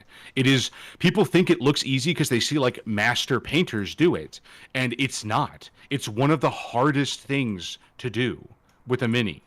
So they get like discouraged. But yeah, washes are so common now and so ubiquitous that GW has basically bit the bullet. The reason they didn't want you to do it, by the way, is not because it looks worse. It's because you buy less paint. Yeah, because you're literally I not using as much paint. I hate them. I hate GW so much, man. Like I like a lot of the stuff they make, but them and Wizards of the Coast, nah, they gotta go. I'd be hard pressed to say who's worse. Have you seen? Wizards is worse. You They're think evil. so? I Oh think so. well, I mean, if you're saying they're evil. I could be wrong, but I think GW is greasy and they're inept to a very funny degree. Like the fact that it costs $140 for like 8 Space Marines now or whatever, and everyone's like, "Wow, they are price gouging," and they're like, "No, actually, our supply chain is so bad, we only make like $20," and they're like, "What?" What? Wait, Yeah, is that it's is that like true? it's something like that, yeah. And it's like, and they're like, "Whoa, it's expensive," and they're like, everyone's like, "But it's plastic, you fucking idiots! Like, just make it in America." And they're like, "We do. It's still expensive." And they're like, "Oh, all right. Well, they're just inept. They don't know what they're doing." Um, the something that's been happening now steadily, and it's actually I don't know. I mean, it may be happening more because like a couple of years ago, I was like, all right, I'm resigning. I'm resigning. I'm resigning. I'm stepping down. I was like, I'm just not as into Warhammer anymore as I used to be. So I'm not really gonna be. I wonder why. Yeah, yeah. Yeah. I'm sure you know about like the if the Emperor had a text to speech device. Yeah. Yeah, it's fucking awesome. But the Alpha Busa, I think that's how you say it. He and his team were like, listen, we kind of have to like stop doing this indefinitely because people are being GW is sending people cease and desists and having their stuff removed completely. Yep. Even like I even remember there was a animator who animated like a huge fucking battle over the course of months. And then Yeah. like in parts, and now he does like other stuff. He's doing like Fallout, which is awesome. I think it's called Fallout Sunburst. You should check it out. It's awesome animation. Um, but anyway, so they're like, oh, we can't do this anymore because we just can't take the risk of GW being like, hey, stop making this. Hates its own creators and fans so much that they don't. It's like it's kind of the thing with Nintendo, where it's like they're so interested in protecting the feeling around their intellectual property that they don't realize that the way they're taking the intellectual property is vastly not liked anymore. I don't think. Like No. I'm sure there are some people that like it, but by and large, a lot of people are just sick of it. No, completely. And what happened, like this was a year, 2 years ago, I think maybe 3 years ago, is there was a bunch of other people that said like the same thing, but there was like a huge discourse then, like, oh, come on, guy, like, come on, is this really a reason? However, they started doing it again, only with like another big, So they are going out of their way to attack their best fans. yes, and something that's been circulating now is like, hey, this seems really selective. Why did they go for this guy who isn't doing anything different than what like other big Warhammer YouTubers are doing? And there's a rumor that's now been spread that there is like all of these other ones, they don't seem to criticize GW too much, and that might be because they're under NDA that the Games Workshop Yeah. has made them sign NDAs so they can continue to make their videos. Maybe they get And like if you don't some sign it, they attack you. yeah, maybe they get some extra benefits too, like oh, you get like the lore sooner than everybody else, or a model. But now because of this, there are even more. There's now even more other big YouTubers who's like, okay, you know what, I'm done. Like I'm not doing Warhammer stuff anymore. Like no, like flat out, who've been doing it for years and like nah, and like that's their thing. Yeah. That's their thing. Like no, I'm gonna do. I don't care anymore. I'm gonna do something else. I'm not doing this anymore. I very much feel like God is paving my runway sometimes with Star Spanner because Trench Crusade. I would not say Trench Crusade failed, but it seems to have betrayed its core audience, is what I Yes. hear on the streets. Yes. And people are actively stepping away from from Warhammer. Not like I don't think people like I know people are like I hate Warhammer, but more so they're like dissatisfied with the way they're treating people and the way that they're handling the IP. I don't care about female Space Marines, but I understand that they're like tampering with things that haven't been fucked with in 50 years. It was like well established, and they're like, and it's that they're saying no, it was always this way. It's like what? Right. They're lying. That's the Yeah. bigger issue. But then D&D people actively hate Wizards now because of what they're doing with D&D because they can't stop saying no, orcs aren't black people. Stop comparing them to black people. And everyone's like, "Bro, I don't know what you're talking about. That doesn't Yeah. cross my mind." Like Why are orcs you? in- Why are you saying that? why are you saying that? That's very weird. And they're like, because you're racist is why we're saying it. And then D&D, like they released a documentary that says, yeah, Gary Gygax and Dave Arneson and Robert Kuntz and Steve Jackson, they did do a lot for for tabletop gaming and wargaming, but they're white and racist. It was actually Ubuntu stick farmer in the middle of Africa who invented everything, and people you've never heard of because they don't exist and we made them up. And it's like, Ubuntu. Thank you so much. yeah, exactly. And so everyone, like, people hate Wizards. They fucking Baldur's Gate 3, Larian Studios. They make Divine Divinity Original Sin very clear that they want to make a Diablo game, and they just love it, and they do a great job with it. They make the second one. They're like one of the most successful Kickstarter companies of all time. They're now a full game studio. They were a make Kickstarter company? Yes, I didn't yes, they realize were. that. Wow. They started on Kickstarter, just like a group of dudes trying to do what they do best. That's awesome. And yes, and they almost got canceled early on because they made a trans joke, and it was not even a bad one, but people were very angry about it, and they had to take it out, and then they put it back in secretly, and the trans community had moved on, and nobody cared. So, No, they weren't looking in that direction anymore. basically, yes. And it was literally just like a gender bending item joke.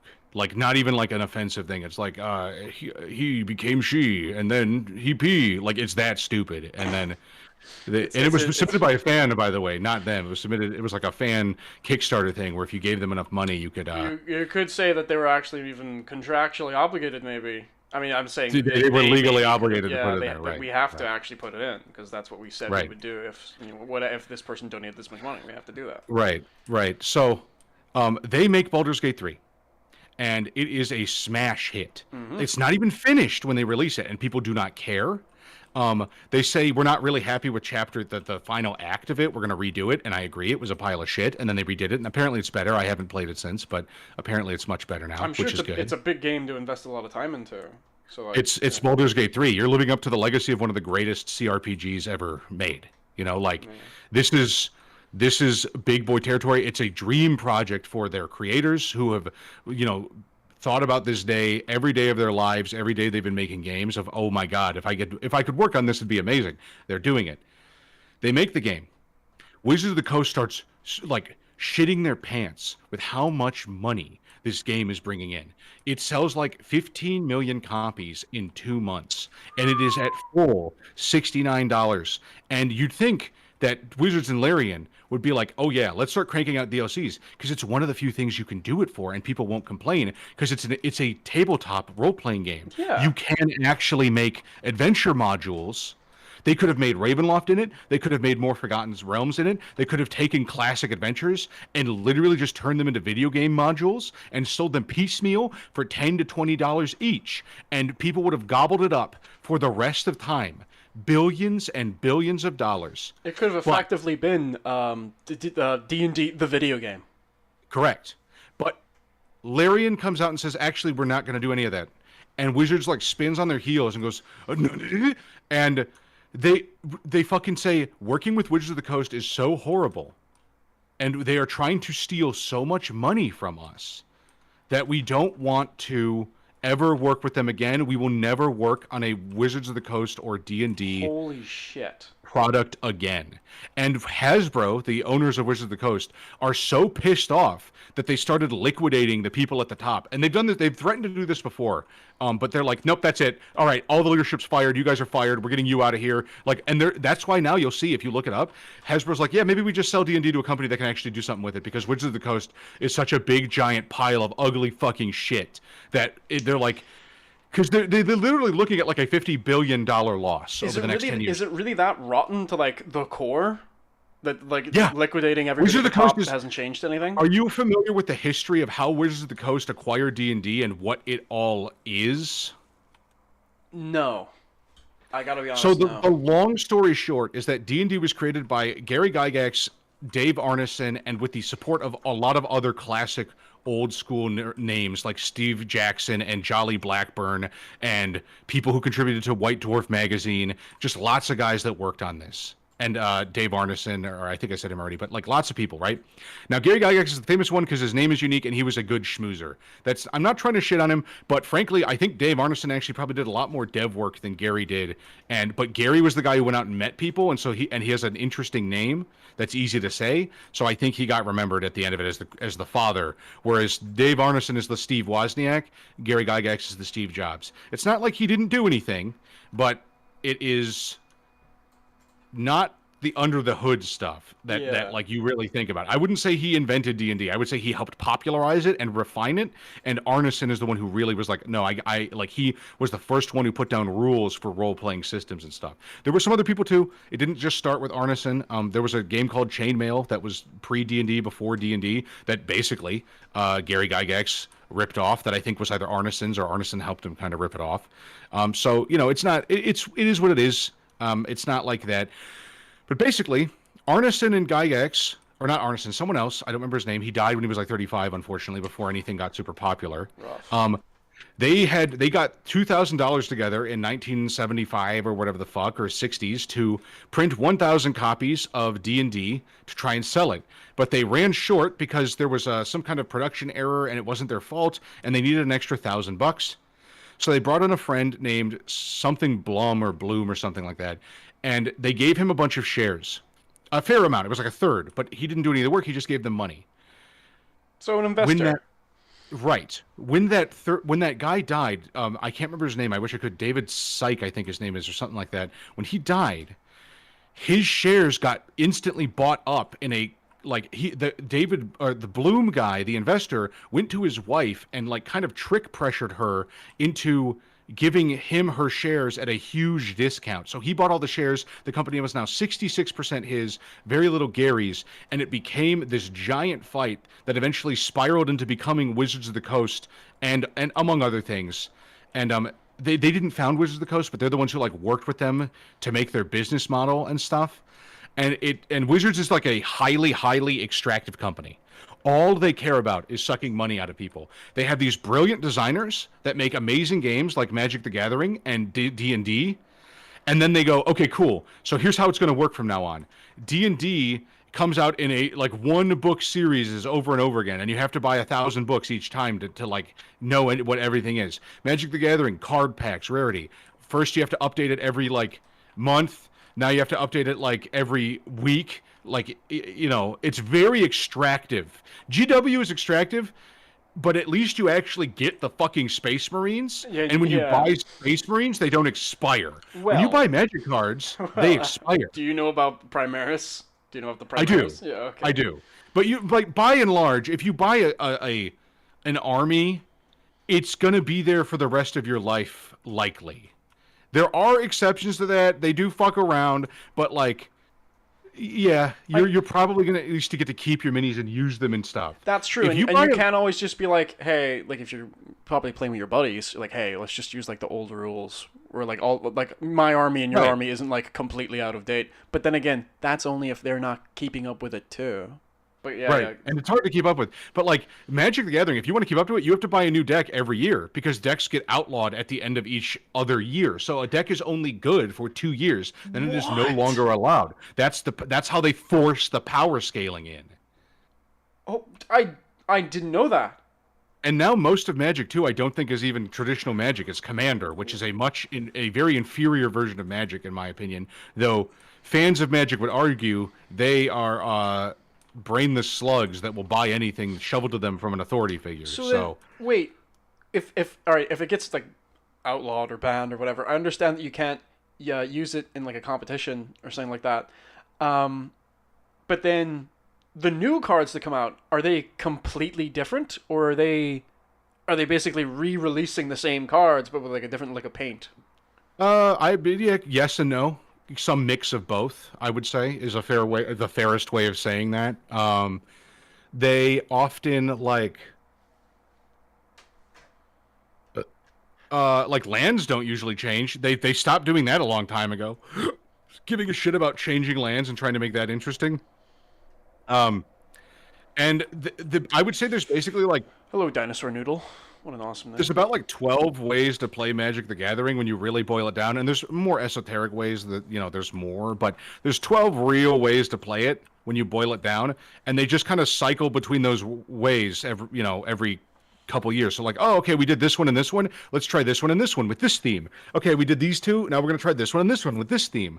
And when a set comes out, when an edition comes out, they usually throw about three metas, ways of playing the game into that edition.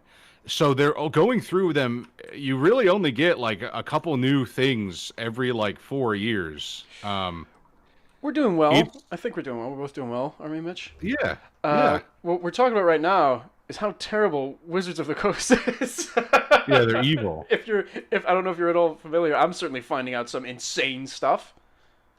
Yeah, and like there's a lot of stuff. They don't treat their employees well. It used to be like a badge of esteem to be a Magic card artist, and now it's just like, are you someone who caters to their political fan base, and also are you willing to like engage in sexting with the high level like C level suite people or your manager or whatever the fuck, because that's what they're going to ask you to do, like What? guaranteed, basically. Um, Are you saying that oh is yeah, that something that's it's like actually happened, or? oh, it happens like all the time. Oh my gosh. So it's like People what? get fired for stuff like that like all the time.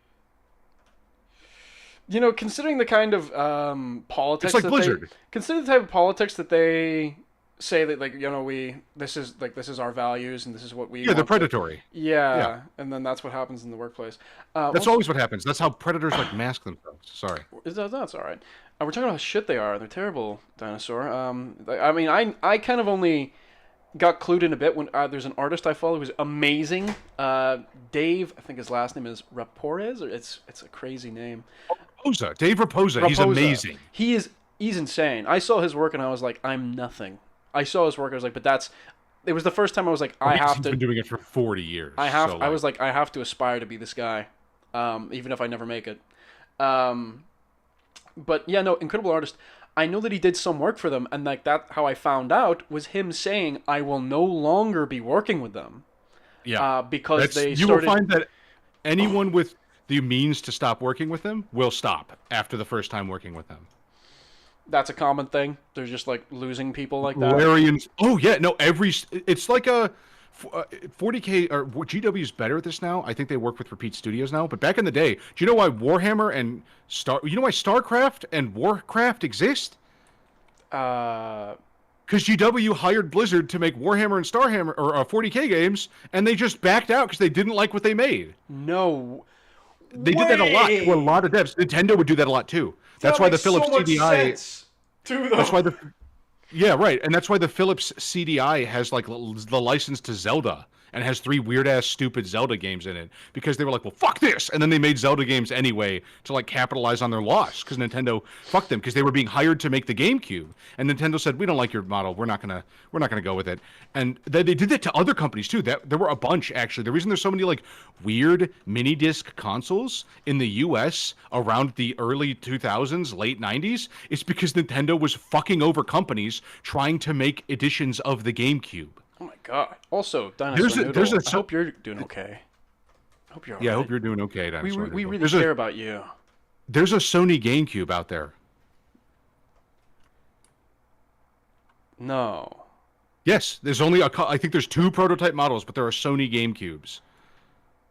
And it looks very close to the GameCube you're familiar with. Nintendo didn't pay them, stole the design, and then went with another smaller company that would charge them less. How many do you think there are? Prototype GameCubes? There's like 9. Like 9 from different companies, like Philips CDI, Samsung, Mitsu, Motorola, whatever. Like all these companies making GameCubes, but then they're not allowed to call them GameCubes, and they like can't recoup their loss. So they're like, well, I guess we'll enter the console race, and then they fail because they have no game licensing structure whatsoever. Was that around the time with whenever the gaming bubble crashed or popped? The gaming bubble popped during Atari days, so it was before that. The reason Nintendo was big in the first place is because they survived the gaming bubble by actually making things that were good. What the gaming bubble led to, which is actually about to happen again, I'm pretty sure, was because games journalism was so corrupt. Funny, I've never heard that before. I didn't know that could happen. Games journalism was so corrupt that people couldn't rely on it to tell them what to buy anymore.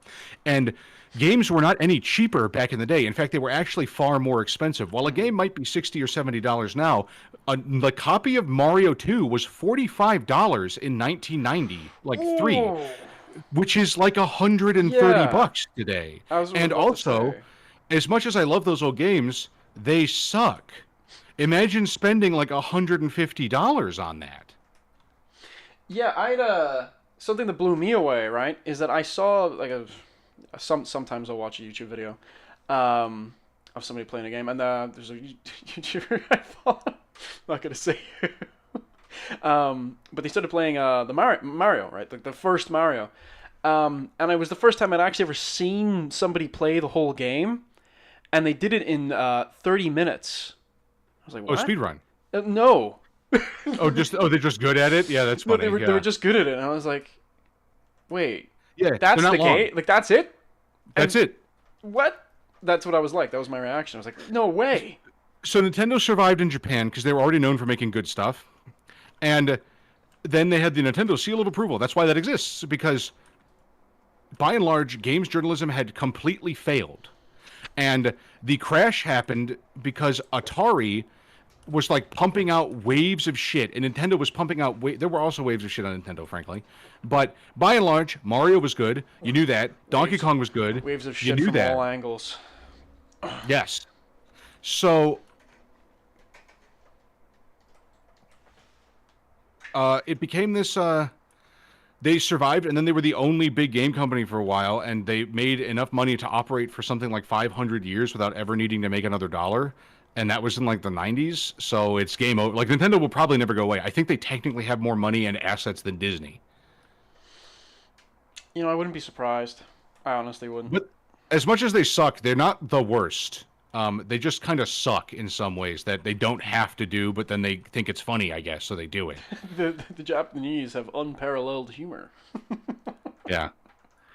Um, yeah, I don't want to shit on Wizards and stuff too much. I know people really like the stuff they make, and it's got a soft spot in their hearts and stuff, but I just feel like it's sad watching them like vampire extract people's basically life savings out of them over time and give them very little back in return, thinking they're getting the world back in return because people don't know that they could get so much more. Um, No, I do know what you mean. There's people I know that well, I don't really know anymore, but knew, and I would lose my mind the amount of stuff that they bought for D&D. And I used to think, man, these guys, like, I don't know, it's like they have a fucking problem here. Like I get that they like it, you know, they must really like it, but they don't really play the game that much. And then whenever I talk to them about it, they're like, "Well, but this is what I need to play. I need yeah. all of this shit just to Which is play." not true. Which is not true. Like, I know it's you not don't true, even. but that's like That's what they felt like, right?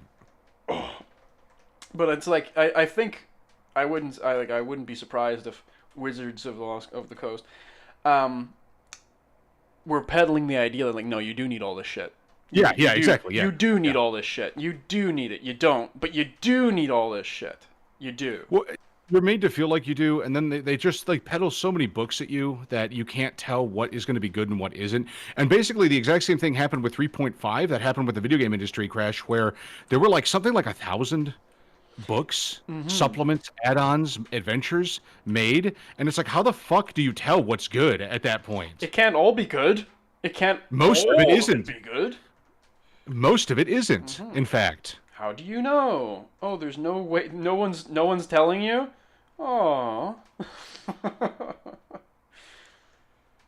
Fuck me, I guess. I keep zooming out. And I'm like, oh, it's almost done, right? And then there's something I see. I'm like, no, it's not. It's not even close. Well, no, I mean, that's not true. It is close to being done. This dang old thing. Need to. But yeah, Finish that muzzle too. I always get hung up on stupid shit. Like this gun Yeah. this is a mech, right? Uh, hmm Holy shit! Can you hear those through my mic? yeah, the big birds. Yeah, those are seagulls. But anyway, this gun, a mech has it, so it's a very big gun for a mech. And I'm something like, well then, I have to give it a very particular muzzle that would go in like a cannon, like, because that's what it is. This is just a giant cannon. This is like probably something that would be off of. I mean, I don't know the exact height of this mech. I'm kind of going because like Lancer's like really. This is a mech for Lancer, but it's really loosey goosey on the sizes for mechs. It's just like, oh, it's a size 2 mech. I'm like, yeah, but that could be anything from like 2 stories tall to maybe 4. Like it's, you know, like it's pretty big. Right. Like it's the range here. And you know, clients are never like, hey, this is exactly how much big this mech has to be. It's like, no, they don't tell me that. They just tell me the type. I'm like, okay, that's it. So this is like a fucking massive gun, and I'm like, what muzzle do you put on a fucking massive gun? Like it's, I don't know, it's a little detailed. Like even the bipod, I was like, well, if it's a big gun, it probably should use these obscure type of not bipod. Oh, this is a bipod, or do you call it a tripod? Does it have 2 or 3 legs? It has 2 legs, so it's a bipod. Bipod. Silly me. That they have a weird shape, but it's designed to dig into the ground to help Yeah, absorb yeah. some of the recoil. And then obviously, like this is my own thing, giving it like hydraulic piston shock absorbers. It's cool. And then there's like maybe a shell ejector back there. It probably wouldn't look like that. But anyway, um, this stuff, it's crazy. It's crazy to say, but little things like that are actually what makes a commission like this take way, way longer than what I Oh, usually of think of. course. That makes sense to me. That's what it is. Like that's why it takes forever to make Star Spanner. It's not the big things. I get the big things done super fast. Hmm. It's the like thousands of small changes and details you have to add in to make anything good. Tertiary and secondary design elements are what take forever, and it's the parts that make people like fall in love with stuff. Like you write a story, man goes to work, man saves work from I terrorists, love man this shoots him, story. whatever. Yeah, right. But the things that are good are like when he finds an object that represents his dead wife or something, and then it saves him in the I don't know whatever the fuck. Silent Hill, just look at how Silent Hill does storytelling. It's better. Like Sound that like type of shit. you sound like you're melting. It's just good. Like it's super allegorical. Everything in so I think allegorical specifically means referential to the Bible, and then there's metaphorical. I mix those up because I'm an idiot. Wait, But really? I th- I I th- didn't realize that's what our no, isn't allegorical just means allegory? I think an allegory is something a story in the Bible. Hang on, Okay, let well, me look it maybe up. maybe I am a retard. It's actually crazy to me that Nintendo stuff is still so huge. It feels like Nintendo as a company is just an experiment on how long can nostalgia bait people. I mean, I get what you're saying to a degree, but like they are still coming out with new entertaining stuff, and there was a good point there where they were trying real experimental shit. I mean, the Wii isn't it's like They up still are. I think the Switch is pretty experimental, frankly. You know what I mean? like that. That's what I was even gonna say. But I was just in the Wii because I think like that's whenever that came out, that Yeah, the was Wii people were like, "What is this shit?" yeah. They were like, that's what? What do you And mean? they made it work. That's their like best selling console by a wide mile. It's one of the best selling consoles Yes. ever. Yeah. Isn't the biggest selling one though is the PS2 though? I think. Of course. I don't think anybody's I don't think actually I don't Well, it's think anyone's probably a a user, handheld. but It's probably a handheld if I had to guess. It's probably maybe. like a Game Boy or something. I don't know. Maybe. I don't know. I mean, There's a lot of Game Boys out there. that's There's a, true. like they were making them for like 25 years too. Maybe if you I wonder if you took the top 10 consoles, I go out on a limb and I'd say that most of them would be my Nintendo. I go out on a limb and say that. Yeah. Yeah. Yeah, Uh, they started to lose. They lost to Sony with PS2 and probably PS4 as well, and everyone lost to Microsoft with the Xbox and I think probably the 360-ish around that yeah. time. But then Nintendo, like the consoles now, I like the PS5. I think out of the new generation consoles the most, but they all suck. There's like very few good games on any of them. That's not really a fault of the console, but No. also consoles are now stupid because computers are just obviously better. But beyond that, console graphical limitations don't make any sense for what you're paying for. Like, oh, I'm paying $600 for a console that isn't as good as a $300 graphics card in a laptop that only costs like $800. Like, why the fuck would you buy this? Then there's not even an argument anymore for exclusives because it seems Right. almost everything that was an exclusive, at least marketed as an exclusive, is now on the PC. God of War, okay, it's on the computer now. Allegory, It really just comes down to a matter of time. Anything that's like, oh, it's an exclusive, it's like, okay, I guess I just gotta wait maybe a year, and now it's on my PC. yeah. Allegory does mean just a reference to, another thing or whatever. Like metaphor is a application of a word to something that technically it can't be applied to normally. So not the Bibble No, exclusively. I remember. I forget what the Bible one is. I must have gotten confused. I wonder if one of my professors lied to me at some point just because they were spiteful or something. Or maybe they were just working on bad info too. No, they're stupid. Yeah, that's true. Um, Just look at things that are really good, like to everyone that I think most people agree are masterpieces, but they might not be able to articulate why. It's usually because they're drenched in metaphor and allegory. Like Dark Souls, Silent Hill, Metal Gear Solid. Um, Bloodborne. there's I mean, Bloodborne falls into the Dark Souls That's category for me, true. but Would you yeah, would you count them all in their entirety? Like all of them fall into that? all but two, and that's not to shit on two. I actually don't hate it as much as most people do. It's because actually that is what two is missing. It's missing the Yes. allegory and metaphor, and some of the stuff in two is actually fucking dope. But what it's This is missing, something that I've seen quite a bit of. I think that's probably the most divisive game of all yeah, of them. Yeah. yeah, and the the thing that so the reason I say metaphor and allegory is because what Dark Souls actually does. Okay, so this is a weird thing to say, but it might make sense if I get a second to explain it. All a video game is, whether it is parkour or menus, all it is level design. There is no other thing inside of a video game. This is why open world games are assigned to cut and run because it basically means we didn't design any levels. Hmm. We are lying to you, LOL. Like, fuck you, is what that says, basically. So, you have to know that. You have to know that. And I don't, I say this not to be a prick. If you're getting an inkling that I'm not correct, I would really take a step back and try to find an example of me being wrong.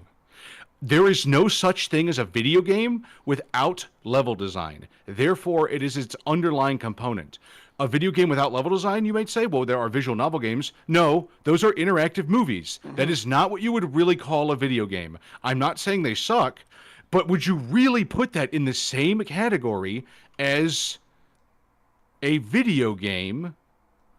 It's just some sort of weird in between hybrid thing. And I don't think that's disingenuous to say. So you really have to like figure out what a video game is. And what Dark Souls does better than I think what From Software does, I should say, better than anyone is level design.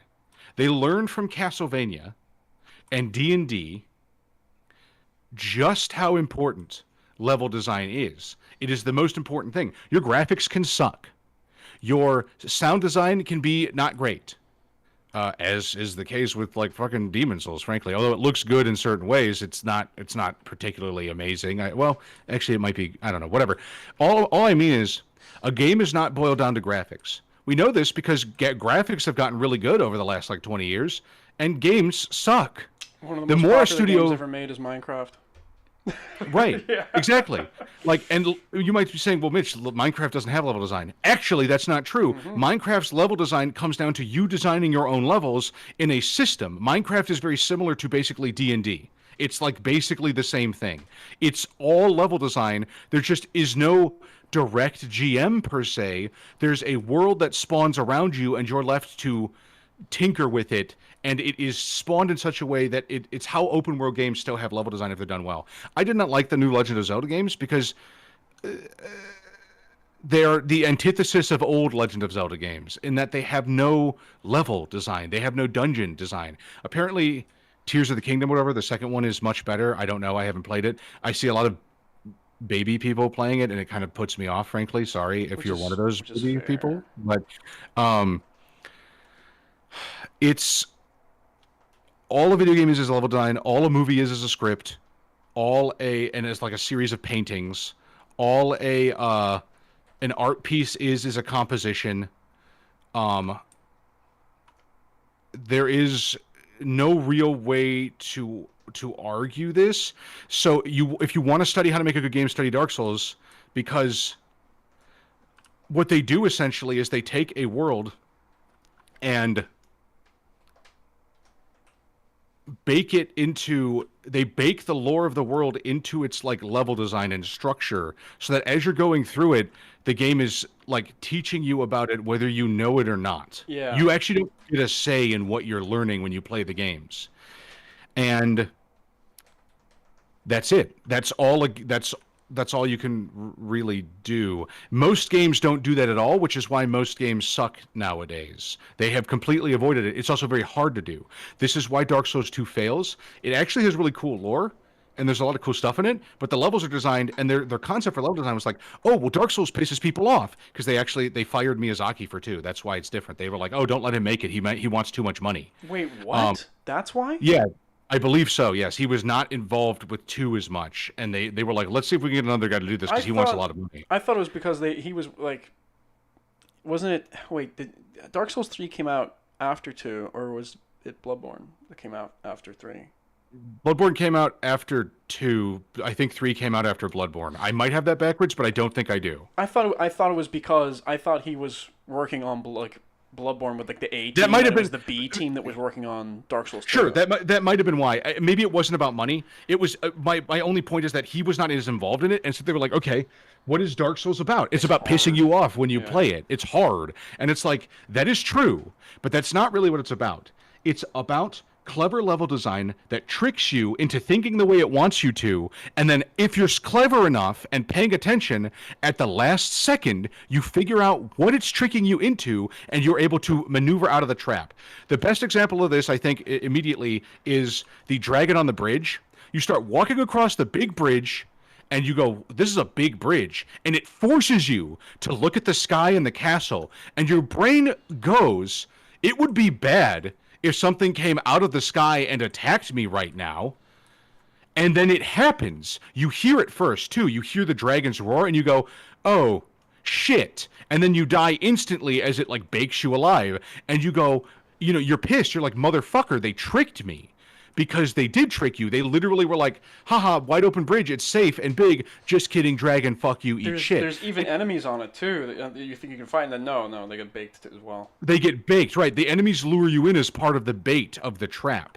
And the entire game is designed that way. Bloodborne is designed that way. Everything is like you think it's this way, but it's actually this way. And it's not about like just shirking the audience's expectations. That's actually a really bad strategy for doing things. It's more so about the meaning behind what you were doing and why you're doing it. And that dragon is a metaphor for don't let your guard down, asshole. Don't stop thinking about what is around every corner, even when there isn't a corner, because we'll still get you. You know what I mean? And you learn up until that point when you're playing Dark Souls, like, oh, there's something behind every corner usually. And then by the time you learn that, you're like, oh, there's nothing behind this corner. And then you get stabbed in the back because it was around the other corner. Haha. Like, and so Dark Souls 2 tried to do that, but they were just like, 50 enemies poop on you all the time. And you lose health. When you die, you have half health now because Demon Souls did it. And Miyazaki was like, there's a reason we didn't do it again in Yeah, one. we People removed did that not. for a reason. People did not like that mechanic. And Demon Souls is also a significantly shorter game. It's not that hard to get back to where you were. Dark Souls 2 is not a short game. Yeah. So having a mechanic where you're now crippled after fucking dying one time, or literally half hobbled after dying one time is like, okay, cool. I tripped and sprained my ankle, and now my entire lower body doesn't work for the rest of my life until I climb the same hill I tripped on earlier. That sounds fun. It's not. Like the punishment should be like the lost progress, but also the what they did with souls, which is like, oh, if you die on your way back, you lose them. So you're like, all right, well, I'm now in this state where I'm going to be much more careful, not just because like, oh, I don't want to have to run back here again, like the lost progress of just going from point A to point B, but the cumulative lost progress. Because you're always gambling, right? Right. But then making it so that because and that's like that, like, okay, that's a lot of tension. I really got to think strategically and be more careful. However, making it like, okay, the same thing, but now you have way less health. It's like, Yeah. and that distance is actually very large. It's like, this is like additional punishment. This is over punishment. the things you beat before might now be tripping you up because you have less health and resources and they weren't before. So now you're not getting to practice against the enemy that kicked your ass, who you desperately want to fight again because fuck him, I hate him. You're having to stop and beat new guys and struggle with a force you already beat. So it's not just that like, and that happens in Dark Souls too, but it's not just like that you've been punished. You're being like unfairly negatively punished. It's like Yeah. negative anti-reinforcement to keep playing the game. And in Dark Souls, it's basically teaching you risk management all the time because you're always like, fuck, can I go back to a bonfire or do I try and kill that guy that's killed me 3 times? Should I go back and spend my souls on something, or should I save them up a little more and keep pouring into strength, which is what I'm always pouring it into. Exactly. And 2 didn't miss the exterior elements, and it really got a lot of the fucking like the color palette in 2 is my favorite. The sound design of Majula and the music is so good. It's actually some of my favorite out of the entire Soulsborne like franchise, but it missed the mark on the fundamentals, which is that Dark Souls doesn't punish you. Dark Souls is a duel of wits. And when you lose a duel that is fair, you go, you know what? Fuck. I want to get in there again. I want to try again, but I lost. And sometimes you get angry, but you go, I want to beat that son of a bitch because he's not better than me. Dark Souls 2 is not fair. It doesn't feel fair. It's just kicking you in the dick and going, haha, I'm better than you. And you go, yeah, you are. You have a machine gun. I have a dagger. I don't really have a way of beating this. This isn't a challenge. It's just punishment. It's the difference between a challenge and an obstacle or just a punishment, so to speak. And then 3 comes back in and it's really good, but it's too smooth and it's really easy and it's made for babies because they wanted to appeal to a mass market. I like 3, but and I like Elden Ring too. Elden Ring's a little bit better, but the game stopped being a challenge a very, very long time ago. I liked dueling wits with Miyazaki. I liked outthinking him. I liked when he outthought me. I like Bloodborne for that reason too, because again, instead of you still have the gamble of souls, but now you also have the gamble of blood, health. Yeah, your health, getting your health back. The coolest thing about Bloodborne is that your character is slowly turning into a raging beast of the night, right? And you, the player, are also turning into a raging beast as you get pissed off playing the game that unfairly kicks your ass. You are literally becoming the character in the game through a meta way of being made angry. But if you keep your cool in Bloodborne, which is the moral of the game and the moral of any horror story, basically, you will beat the bosses easily because they prey on you being pissed off or afraid. They are designed to make you fumble when it matters most because the game revolves around riposting and refunding your health. So you have to be thinking clearly about when you're making those gambles, like a poker hand. Hey, I just noticed we just hit the 2-hour mark, and I could only do a short one today. No 5 hours like before. Sorry about that. No. That's cool. This was great. I got plenty done too. I got most of it done. Still got to go in and do a few more little details. However, I had an artist that's a lot better than me. I actually paid him to do some critiquing of my work, and he's been saying listen, dude, you're throwing a high amount of detail into spaces that's cluttering things up. And I was like, fuck, you know what, he's really right. I'm gonna try and I would agree with that. I could agree with that. I think I understand what he's saying. So I don't know. I'm gonna try and leave some spaces a bit more bare than what I would intuitively try to not do that, because apparently I think that's what the issue is. It's intuitively I'm filling spaces. That's correct. Do you know about how to set up a grid system for artwork? I know how to set up a grid if you needed me to, but yeah. Well, of course, but I mean, have you read the fundamental underlying principles behind making art grids? No. Okay, I'm gonna send you some books and stuff that I think will help you with exactly what you're talking about. Okay. Because basically, and this helps for me too. I'm not. Maybe I'm wrong too. By the way, but what basically what it is when you break down what you want to make into the grid structure, you pick the coordinates of the grid and the boxes you're going to fill with detail, and you get your silhouette of negative space and detailed space before you start, making it way easier to know what needs your attention and what does not as you go on. That sounds perfect for an autist like me. Holy It's shit. it's how well, it's how the masters do it, but it's not in modern textbooks. You have to go back to like the 1970s to find this technique being applied like well. Okay. Okay. Because modern Sure. textbooks, yeah, I'll send you the book. Um, we should catch up again. Do this more often if you have the time, of Yeah, course. it's fun. Uh, Sorry to rant the entire time. no, it was cool, and I recorded it all. I'm gonna go back Oh, good. through it and look at like, there was one thing. There was a few times where you slipped up and you said something that wasn't true, and I'll come back and it was like, actually, Mitch is a huge fraud. He doesn't know anything when And a he's talking liar. about. Wizards of the Lost Coast are actually cool.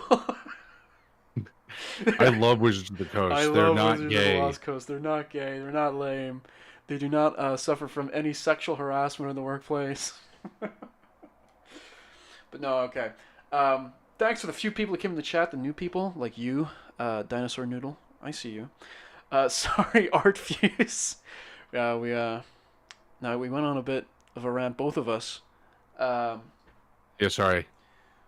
but hey, maybe you could tune in on Monday when I'll be back. And probably not Mitch, though. He's very busy. But you never know. Yeah, sorry. Maybe. But yeah, thanks for joining the stream, everybody, and I'll see you next time. I hate doing that. Yeah, I like, know. I never know what to It's say. forced. Yeah, I know. I never know what to say. I kind of just always want to say, you know what, stream's over, bye. I would say like treat it like how you would leave a party, which is also kind of hard to do, until you kind of get it down. Like just be like, hey, I gotta go. Love you guys. See you again soon. I had a great Do time. you I hope know you what an did too. Irish goodbye is? Yeah, so you just fucking leave. You just leave. You don't tell anybody. That's what I Yeah. do. We do that here. Like we don't for Yeah. the like maybe some women usually are like, all right, I gotta say bye to every single person, and whereas like I would Yeah, just don't do leave. that. Nobody I likes just that. leave. So then, but in a setting where it's like, I can't just turn the stream on. Holy fuck! I wish I could, but I can't. Thanks for that, Mitch. I know that was real short notice.